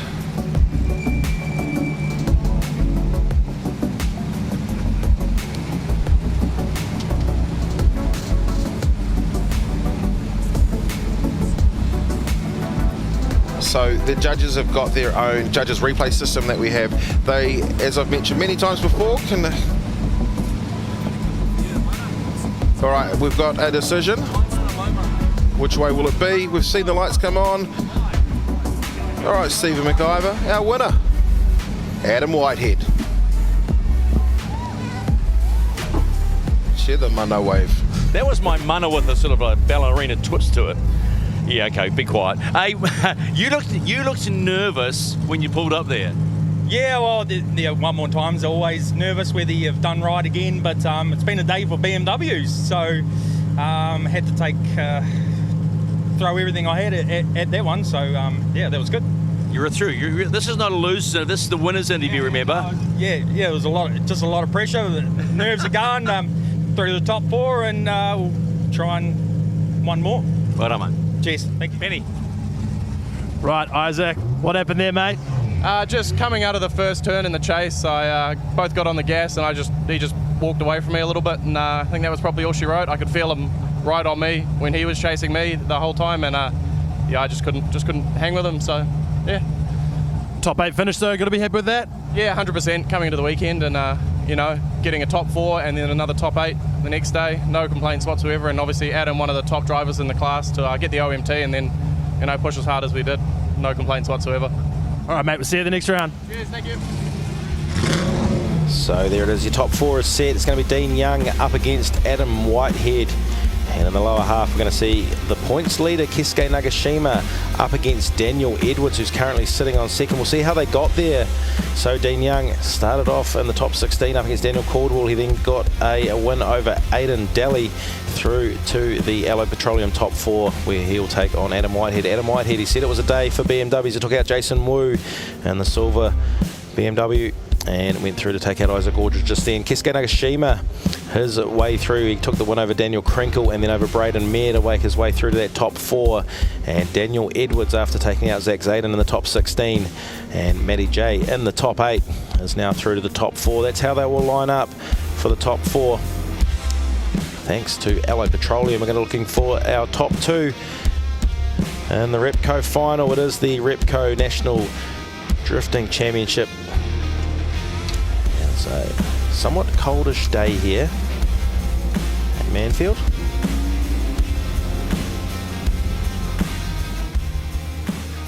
Alrighty, so we're here in pit lane, and it's we're going to get the what's going to happen right now is we're going to take a wee break, but before, because we got to get the sight laps done for the pros, but we got to really, you'd say it's a tasty top 4, Ben, when you look at it. Let's just look at the first one of the battles. Dean Young, Adam Whitehead. Adam Whitehead yesterday said he's going up to the pros. That one of his run before that OMT was a pro run. I was really impressed with that. That's for sure. We've seen a lot of great chase runs out of Adam Whitehead, and in turn a lot of great chase runs out of Dean Young. Yeah. So I'm very excited to see this battle come up. Yeah, when you're looking at the chase runs and the lead runs, where do you think the battles are actually being won now? Do you see any consistency? Are the chasers getting the options, or is it the leader runners getting the options? Like we said this morning, we are seeing that first outer zone is really the decider for some of these battles. And they really need to get in the pocket on the 2 switches and to get to that last outer zone and be right on the door as they go across, as we've seen Dean Young do a lot, and also Adam Whitehead. The big top 4 battle, and it is a big top 4 battle, is Keisuke Nagashima against Daniel Edwards, and both are on. I think there's 8 points separating them in the championship right now, with Keisuke leading the championship. It's going to be an amazing battle, and this one could be a championship decider. Well, Keisuke yesterday looked really strong in the wet. He looks even stronger in the dry, and we've had little chats about this. That car, that tiny wee 86, that 40-year-old 86, it looks suited to this track. He's got it set up so well, like an arrow. You see, he gets through the section so much faster than these other drivers, but he just needs to make sure he can chase. Talk to me about one thing that I'm just getting my head around too, and it's obviously quite a simple one for you guys, but getting in the pocket when you know someone's on a good chase, when they're basically right on someone's back door, aren't they? To be able to do that as well, you need to have an amazing lead line. So when you get an amazing lead line, the chase car can sit just there in the pocket, right on that door, whether the driver or passenger side. One thing I've noticed this weekend particularly, this is round 4, remember? Double round 3 yesterday, round 4, is how much better the pro sport drivers are becoming. They're starting to sort of, we're not just the second tier, we can actually, we can step up. They've got the machinery now. Most of these pro sport cars can jump straight into a pro competition. All right, let's take a wee break. This is Repco D1NZ Pro Sport. Somebody asked me, what does Link Engine Management do? I always say, we build computers for race cars. We build sophisticated engine and mobile power management systems for automotive, heavy transport, aviation and marine applications. Our innovation over the last 30 years has created a world-class product, And we're really proud to be one of the first companies in the world to have an off-the-shelf hydrogen engine management solution for the internal combustion process. I think recruitment's easier in the tech space here in Christchurch because there's so many similar companies around who are doing either hardware development or software development. The universities like the University of Canterbury have a really great intern program that we benefit from. One of our exciting collabs at the moment is working with Roden Cars. The great thing about having a relationship and a partnership with Roden is they're challenging us to be at our best. And our engineers get together and honestly, they're like a bunch of passionate kids because they get to talk about motorsport all day, and what's not to like about that? You know, you can tell how a builder's day's going, Josh, by the way they park the ute. True. Hard close, not quite a slam. Paul's having a shocker. Owner's doing a site visit soon. Subby didn't show, so they're a bit behind. You going all right, Paul? Having a shocker. Owner's doing a site visit soon. Subby didn't show, and we're a bit behind. How did you even do that? Nobody understands builder like we do, Josh. ITM.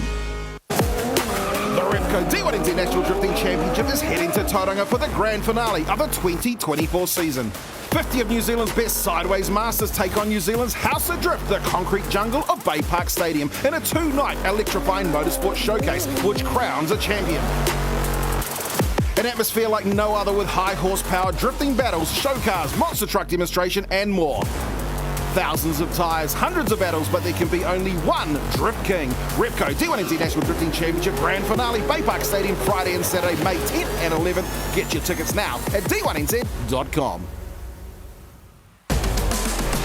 Repco Auto Parts bringing you coverage of the Repco D1NZ National Drifting Championship, not just the D1NZ, but the Motorsport Super Motorsport New Zealand Championship as well, with 400 stalls across Australasia and 4,000 staff, and also the home of the 2024 Repco Supercars Championship.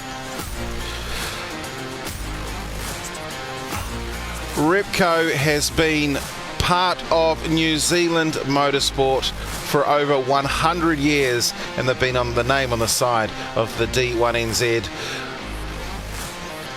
The celebrations are plenty and celebrating a great brand. Well, this is round four of the Repco D1NZ National Drifting Championship here at Manfeild Circuit Chris Amon in the mighty Manawatu. I'm Steve Daniel, part of the commentary team, joined with me, Tony Gallagher. Well, we're almost ready for pro, but there's a couple of battles along the way.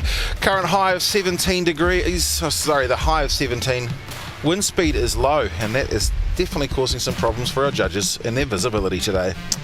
Yeah, and as we get down to the nitty-gritty of this Pro Sport Championship, top four that we've got left over, the battles and the smoke is just getting higher and higher, and of course the big boys coming out soon as well. The pros are just going to really pour it on even more so as we start hearing the rumble of a few of those cars.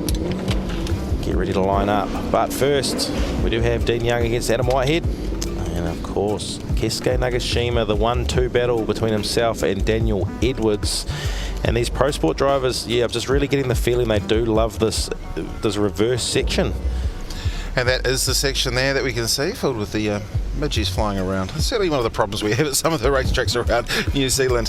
So, Dean Young driving out on track. Adam Whitehead in behind. This is the Pro Sport Top 24. This is the final four. And on the left-hand side of the tree, we'll see Dean Young facing Adam Whitehead. On the right-hand side is Keisuke Nagashima taking on Daniel Edwards. Daniel Edwards, your Horizon Tires 2JZ-powered Nissan 180SX versus that A86 from the early 80s. So interestingly enough, we'll go to the bottom half of the tree as far as the battles go. Keisuke Nagashima and Daniel Edwards going first. I'm wondering if that's just a touch extra time. Obviously Adam Whitehead in that one more time battle. Well, this is to find the first spot on the final today, as we'll see the cars line up side by side. Nagashima qualifying in second today after finishing Well, in the finals yesterday, it's certainly been the season of dreams for Keisuke. Just looking at the championship points right now, Keisuke Nagashima sitting on 294 points, Daniel Edwards on 272 with Adam Whitehead on 260. What a jump by Daniel Smith to get onto 207 points.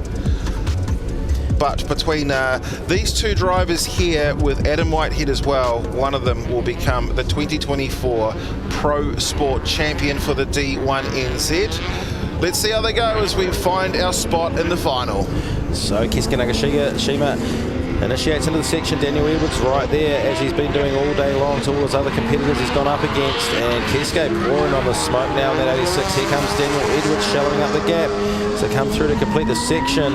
Possible wheel off by Daniel Edwards. Yeah, and it was very close for Keisuke up the front too. It was a minimum the ripple strip. That switchback at the end certainly wasn't helping either. Let's have a look at the replay. So Nagashima fires it through into the hairpin here at Manfeild Circuit. Chris Amon runs a low line, works his way back up. Now, it looked like he was a little bit, well, I was going to say it's a bit off his clip, but he actually dragged a bit further, and that took Daniel Edwards there as well. About half a metre off that outer zone before coming through to finish, and at that point there, I couldn't see Keisuke because he was in a cloud of smoke, but Edwards looked like he may have dropped the wheel. Yeah, we'll have another look at that again as well. See if we can see how much Keisuke, you can just see on the right rear, he does just get there to the line. And you see Edwards here shallows up through this part of the section to close that proximity up. Does a good job there carrying the pace, but does wash a little bit wide. That's where that one wheel does shoot off the side of the track for Edwards. So minor deductions for wheels off, nothing too major at this point. But Keisuke, great lead run up front. Well, it's a return battle, and it will be Daniel Edwards' turn to set the pace. Makes his way around the cones, he starts grabbing a few gears, and as we say, it's short before they head into the first turn. So Edwards, big smoke show up front, but Keisuke Nagashima, look, he's right there in that 86. And he is putting the pressure on Daniel Edwards. Remember, this is 1 and 2 in the championship, and this is the fight for the lead of the championship as they go into Bay Park's final round. What a battle. Of course, those points that you mentioned before, Steve, as well, they're live points as they go, aren't they? So they're updated with today's points to this point. Absolutely. Coleman is up in Auckland, making sure that all those points get entered in correctly. As we see the replay, judges keeping a close eye on things. And it's going to be nice and hard to split them here. You can see JT there taking a good hard look into the replay screen. Some good deliberation to go on here. The hardest job, isn't it? You know, I speak about some speedway yesterday, the officials I had to deal with in some situations, you know, they have the toughest job. And I reference back to judging and drifting too. It's not the easiest thing at all, and the utmost respect for these guys. I mean, they put themselves out there too, don't they, for a lot of, you know, praise but slack as well. It certainly goes both ways. So, Keisuke.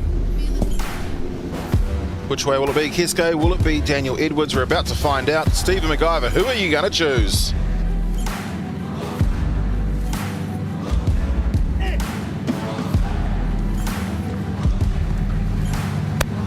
15-inch tyres, look what you're doing. I am hyped. That was a killer run by Daniel, and yeah, no, I was on him. I knew I had to push my best to, you know, be on him, and yeah, no, I'm glad I got the win. He's a phenomenal driver, so stoked, absolutely stoked. Well, mate, you're into the final, live on Sky just after 2. We'll see you soon. Sounds good. Well, Keisuke said he loves racing against you, mate, and he knew that he had to bring his best. Yeah, mate, he's tough. I let him get away a bit on me on the initiation, and I was playing catch up the whole time, but that thing's gripped up. Can I ask a question? The way you're driving, we've seen this weekend. When does the decision come to maybe go up the big boys? Oh, I don't want to move up too early, mate. Once I get a first place in the season, that's me. Yeah. Well, you're close, mate. This one will hurt a little bit because it's so tight, but we'll see you soon. Cheers, mate. So there is Daniel Edwards. Trying to see how with Adam Whitehead breathing down his neck as far as championship points goes. Keisuke Nagashima will well and truly hang on to his points lead going into Bay Park, and Nothing more exciting than seeing the 86 as well, as beautifully presented as it is, thrown up against the concrete. Oh, I don't want any of those cars near that concrete. Well, close, but yeah, not in. Yeah. So currently Keisuke Nagashima is sitting on 294 points with Daniel Edwards on 272. And of course, as the next battle's bracket finishes, that will be updated.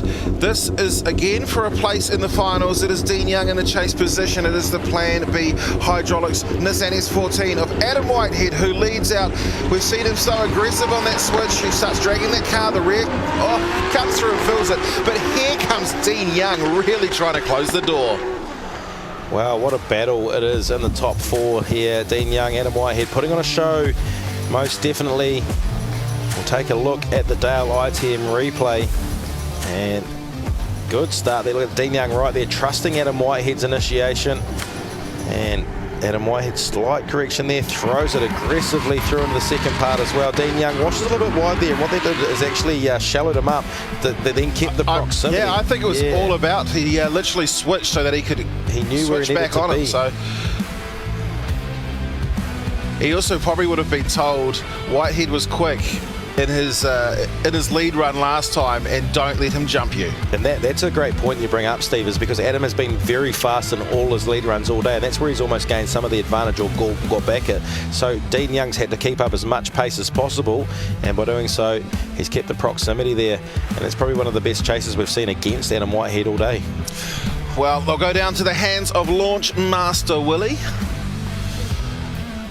It was a single comment made by Kenny Ruddle about 4 or 5 years ago down in Teretonga when we were in the South Island, and the name stuck. It seemed to work pretty well for us, and Launch Master Willie began. So Dean Young's turn to lead out Adam Whitehead. So Adam Whitehead's been chasing all day as well. These drivers, both drivers, deserve the spot here. And it's going to be tough to pick them apart. Look at the smoke show, and there's Adam Whitehead right on the back panel of Dean Young. And Adam Whitehead, he's thrown it away in the middle part. He's put some wheels off and had to pull out of the drift. Okay, well, things to look at for us is the implications that can have on a championship. Whitehead sitting in 3rd place. He wants to go up and battle and beat the 2 guys up front, and that's not a way to do it. So Adam, he was just nice and aggressive on the chase. He just found himself a little bit too shallow. So he's trying to do almost exactly what Dean Young did to Adam in the first pass. And Adam tried to return the serve, and unfortunately just too shallow, and found himself with his front wheels off that inner ripple strip. The skills of George never seems to amaze me. That was one of the hardest things when George came on board. I said, no more camera flips, you've just got to do this, that and the other. He's like, but that's boring, I can do so much better. And yeah, very artistic is our George Moody from Inspire You, as we see 2, if not all, the wheels going off for poor old Adam Whitehead. But he's got something to look forward to. Bay Park. Well, we'll see. The judges may have seen something we didn't. Which way is it going to go?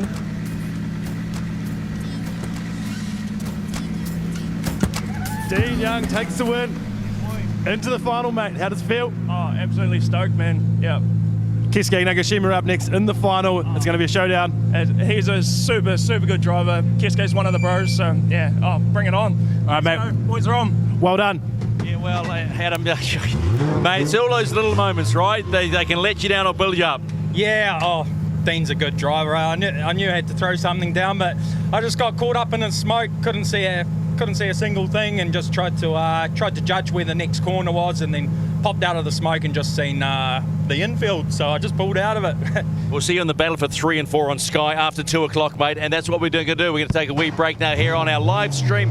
We are done. We're going to come back on Sky Sport, Fox Sport, Motorsport.tv, KO, all around the world in Australia and New Zealand for the continuation of round 4 of Repco D1NZ. Pro Sport Finals, and then the big boys come on to play in D1NZ Pro. Stay with us. See you soon.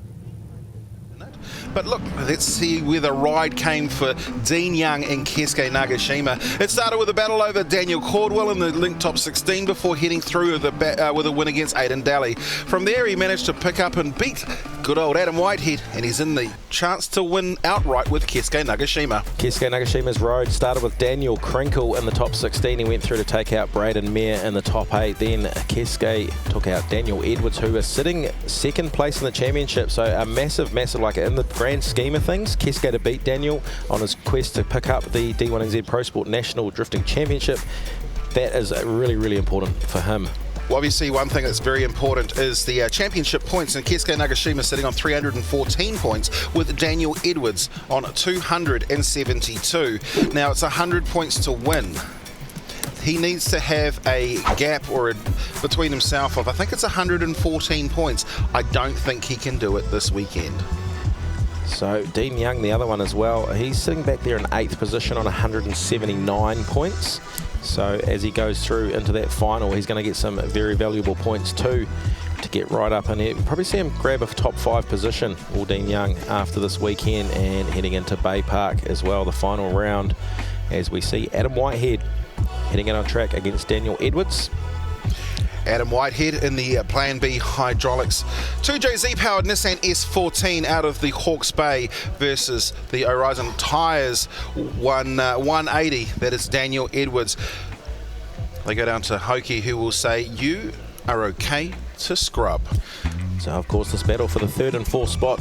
One of these guys will step up onto the podium for round number 4. And here's Hoki giving the direction into the scrub box. So we've been told for many, many years that we've got to wait for James McManaway, and we're doing the same thing again right now. That's what the delay's been. Him getting that monster truck back down pit lane. And of course he's got something else he's got to do today, and that is drift in the top 24 battles for the D1NZ Pro Championship. And there he is making his way back into pit lane. Thank you, James, for getting out of the way. I see that there are two different speeds you can drive down that lane, and he could have gone down the slow lane. No, he's gone down the 40. Well, this is the battle for 3rd and 4th. We started about 11 o'clock this morning with the Pro Sport Championship, building them up now to being live across New Zealand, Australia, and the world. We'll start with our 3rd and 4th battle before moving on to our battle for 1st and 2nd place. Dean Young, Keisuke Nagashima. That's the big one of the day, but right now it's between these two here to find the final place on the podium.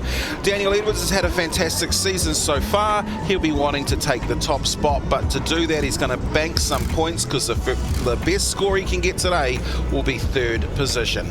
Is he going to do it? Is Adam Whitehead going to do it? Well, it's gone down to the hands of Launchmaster Willie, who has released them from the line. They go into a very short acceleration zone, and then it is straight into action. So Adam Whitehead, like he's been doing all day, he's had a real strong lead run, and he's been quick every time, and he's gapped a couple of car lengths onto Daniel Edwards early on. He's filled out that outer zone really nicely. Daniel Edwards shallowing up to try and catch up to Whitehead, but look at the drive off the back of the Plan B S14. It's really evident there that he's really getting that grip down to the ground and powering away from Daniel Edwards late in that pass. Well, it's a polar opposite from yesterday, as we saw nothing but wet weather conditions. This day has been all about the dry, gripping up and going, and we can see that is the plan B for Adam Whitehead. That S14 makes his way through. He's got to come through that outer zone before diming off the turn. He'll hit an outside clip at this point here before finishing through and ending the section. Yeah, so it's really not many mistakes from any, Adam Whitehead laid down a real good lead run. Daniel Edwards didn't make too many mistakes anywhere. There's a little correction or, adjustment, you say, Steve, in behind there, but it was just catch up for him. And Adam Whitehead, the speed that he's been showing all day, continuing to do so right here through to the top 3 and 4 battle. Well, they'll come through to finish. They'll line themselves back up again and switch positions. We saw our higher qualifier lead out the first part of the battle. It is 2 passes to find a winner. So Daniel Edwards, he finished 14th in yesterday's round number 3. Adam Whitehead finishing 5th. And Steve just alluded you, the higher qualifier was the one who leads out first, which means that Daniel Edwards will be leading out for the second half after his 14th place. And of course, that's so impactful as well on his, finishing 14th in points as far as the Pro Sport Championship's concerned. So you might be asking, what is the delay? Well, I can tell you what the delay is. Our judges have got their own judges replay system that they're able to deliberate and make their own decisions off. That's separate to the Sky Sport commentary, the Sky Sport broadcast footage that we supply. From here, they actually can choose any camera that we've got from the drone. If we're running in-car cameras, they can choose that, and of course the cameras on the track. They're making sure that they are making the right decision. This, of course, affects the championship right now, so they want to make sure they get it right. Well, it is again released by Launch Master Willie and Daniel Edwards. What can he do? So Daniel Edwards initiates into the section, and Adam Whitehead is right there on the door. Big smoke show at the back of the Horizon Tires 180. Adam Whitehead, look at him, he's right there on the door. Don't wash too wide, he wants to stay right with him. And he's going to have to shallow up here to gain the proximity late in the section. Daniel Edwards with a real good line on his lead run. Adam Whitehead though right there. And it's going to be a tough one to call there either way. Well, it's always nice when we can decide a battle off strong, fast, great angle and great drifting. It's when it's the mistakes that is always a problem. So we'll have a look at what we've got in front of us right now with Daniel Edwards running a nice smooth line coming through that first outer zone. He comes through and hits that outside clip at this point before starting to arc off that turn. He'll go up and slide the rear of the car through the outer zone, and then it's on the right-hand side of the track right there. As you said, great... the gap between himself and Adam Whitehead was slim. The judges, some work to do. Yeah, absolutely. It's going to be a tough one to call. Adam Whitehead is getting right up by that B pillar there, and they're both filling out. You know, Adam doing a real good job of not being shallow on the actual clipping points. He gives himself enough room here. Actually, that's where he lets a car length go, and he shallows up, but still comes right out to collect that last clipping point. So, anyone's game still? Yeah. It'll come down to the decision as our two drivers make their way down to Stephen McIver and Ben Jenkins.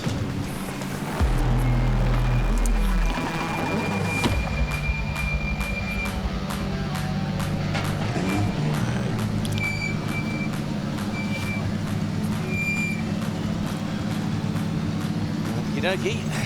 Here we go. Here we go. Third or fourth? Who gets third? Who gets fourth? Well, it's come down Stephen McIver. Who's it going to be? Daniel Edwards. Dan, third step on the podium, man. Oh, I'm stoked. I genuinely, I don't know. I want to re-watch it because I thought my chase just wasn't there. Yeah, but I must have done something right in the lead. But that was awesome. No, he's a good driver. He's an awesome driver, and no, it's been a good day. It's been a really good day. Yeah. Good driving all weekend, man. Well done. Well, Dan Edwards just called you an awesome driver. You have put on an awesome performance all weekend. A little disappointed?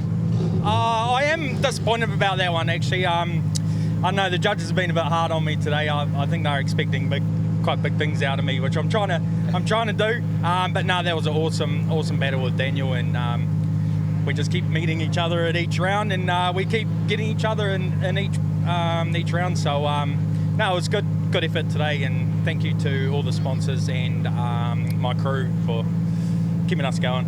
Keep pushing. The concrete jungle's coming next. Oh yeah, that's a big one. We'll definitely push it there for sure. Well done, mate. Awesome, thank you.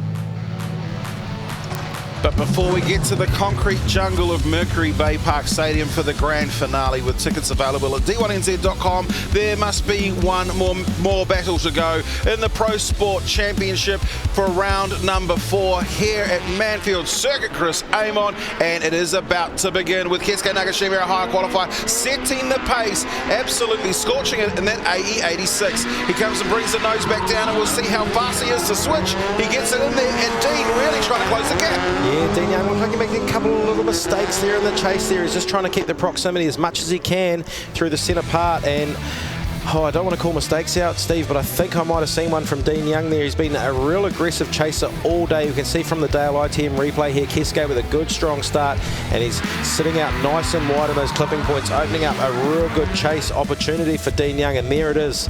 Just a little bit of a correction of Dean Young's car through the centre part. He found himself a little bit shallow. Well, he comes through and we'll just have a look again. So Dean Young, he's really good right there. He's really good at, got the car in the pocket as they come through to switch. Dean again tries to get on that back bumper, but what he's done is he's allowed his car to wash out slightly just to give himself a better position coming through Splash. But what he did by doing so is he dropped back a few car lengths because he had a slight correction, a slight adjustment of the wheel. And well, we come back. It's the second half of the battle now, and it will be Dean Young's turn to lead out Keske. Keske is a fast charger. We know he is great on the bumper, and when I say that, there it goes. And a straight line by Keske Nagashima. We're going to have to see the lead car of Dean Young hold onto his drift. So it's going to be an interesting one here. Oh, Keske's washed wide as well. He's gone 4 wheels off. And, well, great sponsorship by Repco, and I'd say one of their flags has gone. Interesting. So it all started from turn number 1, and we see the Dale team replay here. Dean Young nice and wide, and Keske, there's the contact right there on the rear wheel. Dean Young though keeps it in drift, keeps his foot well up at the big smoke show we've seen all day from the SF Tiling S13. Pushes right through, a little bit shallow in that clipping point, but at this stage it doesn't matter. Keske playing big catch up, trying to bring big speed through, and just washes himself nice and wide and onto the grass. So what I want to look at is Dean Young. Did he get on and off the gas at any stage? Because if that is, that may be almost deemed as the lead driver's mistake. That was the only place we would have seen that would have been at the start. It did look like there was a slight on and off, but I think that's potentially okay with the judges. Reminders that the chase car must use the lead car as a mobile clipping point. The judges, I know, will be completely across deliberating over there. And, well, that's just... I can only describe that as heartbreaking with a 43-year-old AE86. So we've got Dean Young there on the right, Keske on the left. We'll find out who's going to take the top step of the podium. It's first in the championship at the moment, up against 8th in the championship. Well, I know the judges still looking at different things. Let's look at 2 considerations. If Keske is to win, they would have said that it's because Dean Young took a double grab at the start because he did come on and off the gas. If Keske takes, if Dean Young takes the win, obviously everything we saw is fine, and that's how it happened. So I know the judges are still watching.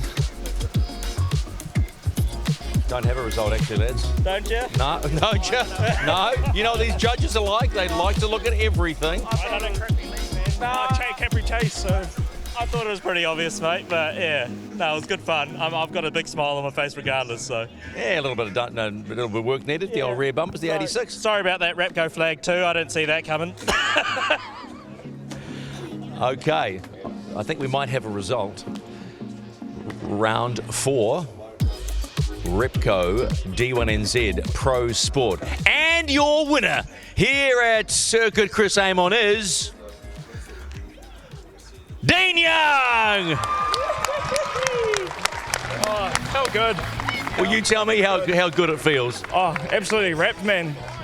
Started from qualifying 25th to the top. How good. Let's be blunt here. Are these the those things that make you want to do the sport over and over again, these moments? Oh, 100%, man, 100%. I was about to give up my day job and find something else to do and all that stuff. I was earning money for this and it not paying off, but here we are, man. Here we are. You've driven really well all weekend. Congratulations. This will be a good bump in the points too. Oh, yeah, well, I haven't had a very good last couple of rounds, so I'm quite down in the points anyway. So, hey, I'll take anything, man. Bring on Bay Park. Yeah, take this form to the concrete. Well done, Keske. It's been a super weekend, a couple of P2s, but you are pretty much in control of the points table here at the moment. What does that mean to you to actually get to the top and now actually hold a reasonably commanding lead? Yeah, I mean, this is my 3rd season in pro sport, and I really wanted to show what we can do from a, very old car, kind of old technology, talk about the driver and focus on that, and, it's just phenomenal. Realistically, that chase, I just wanted to give the crowd a bit of a show, and I think we accomplished that a little bit. A little bit too hard on Dean, sorry about the door, mate, but and sorry for the team about the bumper, but overall, just absolutely phenomenal weekend. When does the pro class start to want to bring you in? Yeah, I mean, I would love to do pro at some point. If I can get the backing to do so, I'd love to jump in and get in the hot seat with the big boys. All right, go over there and get ready for the podium presentation. So let's do the podium presentation, shall we? This is for round 4 of Repco D1NZ, and it has been an absolute cracker. Presenting third place will be Keith Lewis from D1, and in third position in the Horizon Tires 180, that's Daniel Edwards.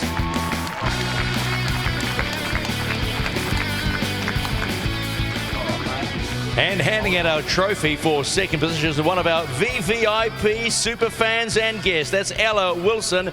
And in second place in the Torque Performance 86, Keisuke Nagashima.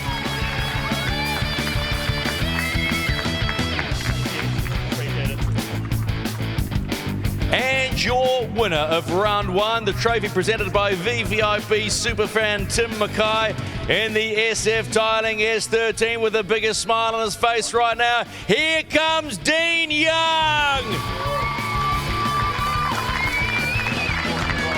And that is your official podium for Repco D1NZ Pro Sport round number 4. Gentlemen, you know what to do now. Have some fun. And now let's take a quick look at the points table as we're getting set for the pros, which aren't too far away. Well, here is the points right now, with Keisuke Nagashima moving into 314 points. That is only 34 in front of Daniel Edwards. Adam Whitehead, he's taken a bit of a jump as well, up to 260, with Daniel Smith on 207, Zach Zayden on 202. Dean Young there makes the jump from 8th position up into 6th. He's now on 199 points. Isaac Aldridge on 192. Matty J sitting in 8th place on 186. In 9th place, we had Justin Patterson on 173 and Ryan Parry on 163. As we go to some of the lower numbers, as we head on through, 90 points at the bottom there for James Jeffries. I think an engine blow for him. 29 different drivers in the D1NZ this season so far. It's exciting times. The next piece of excitement, of course, is going to be when we head to Bay Park. Stephen McIver. Yeah, I know, man. And Bay Park, I'm super excited about it because there's a little bit of fear that comes with Bay Park, right? And of course, it's the concrete walls, but every driver loves it. They love the challenge. There's still a big challenge to come in just a moment. We start the build-up towards round 4, and the pros in the top 24 battles. They've got a hard act to follow because the Pro Sport crew all weekend have done the job. We'll see the job get done shortly. Stay with us wherever you are around the world. We're back with Repco D1NZ, the pros live.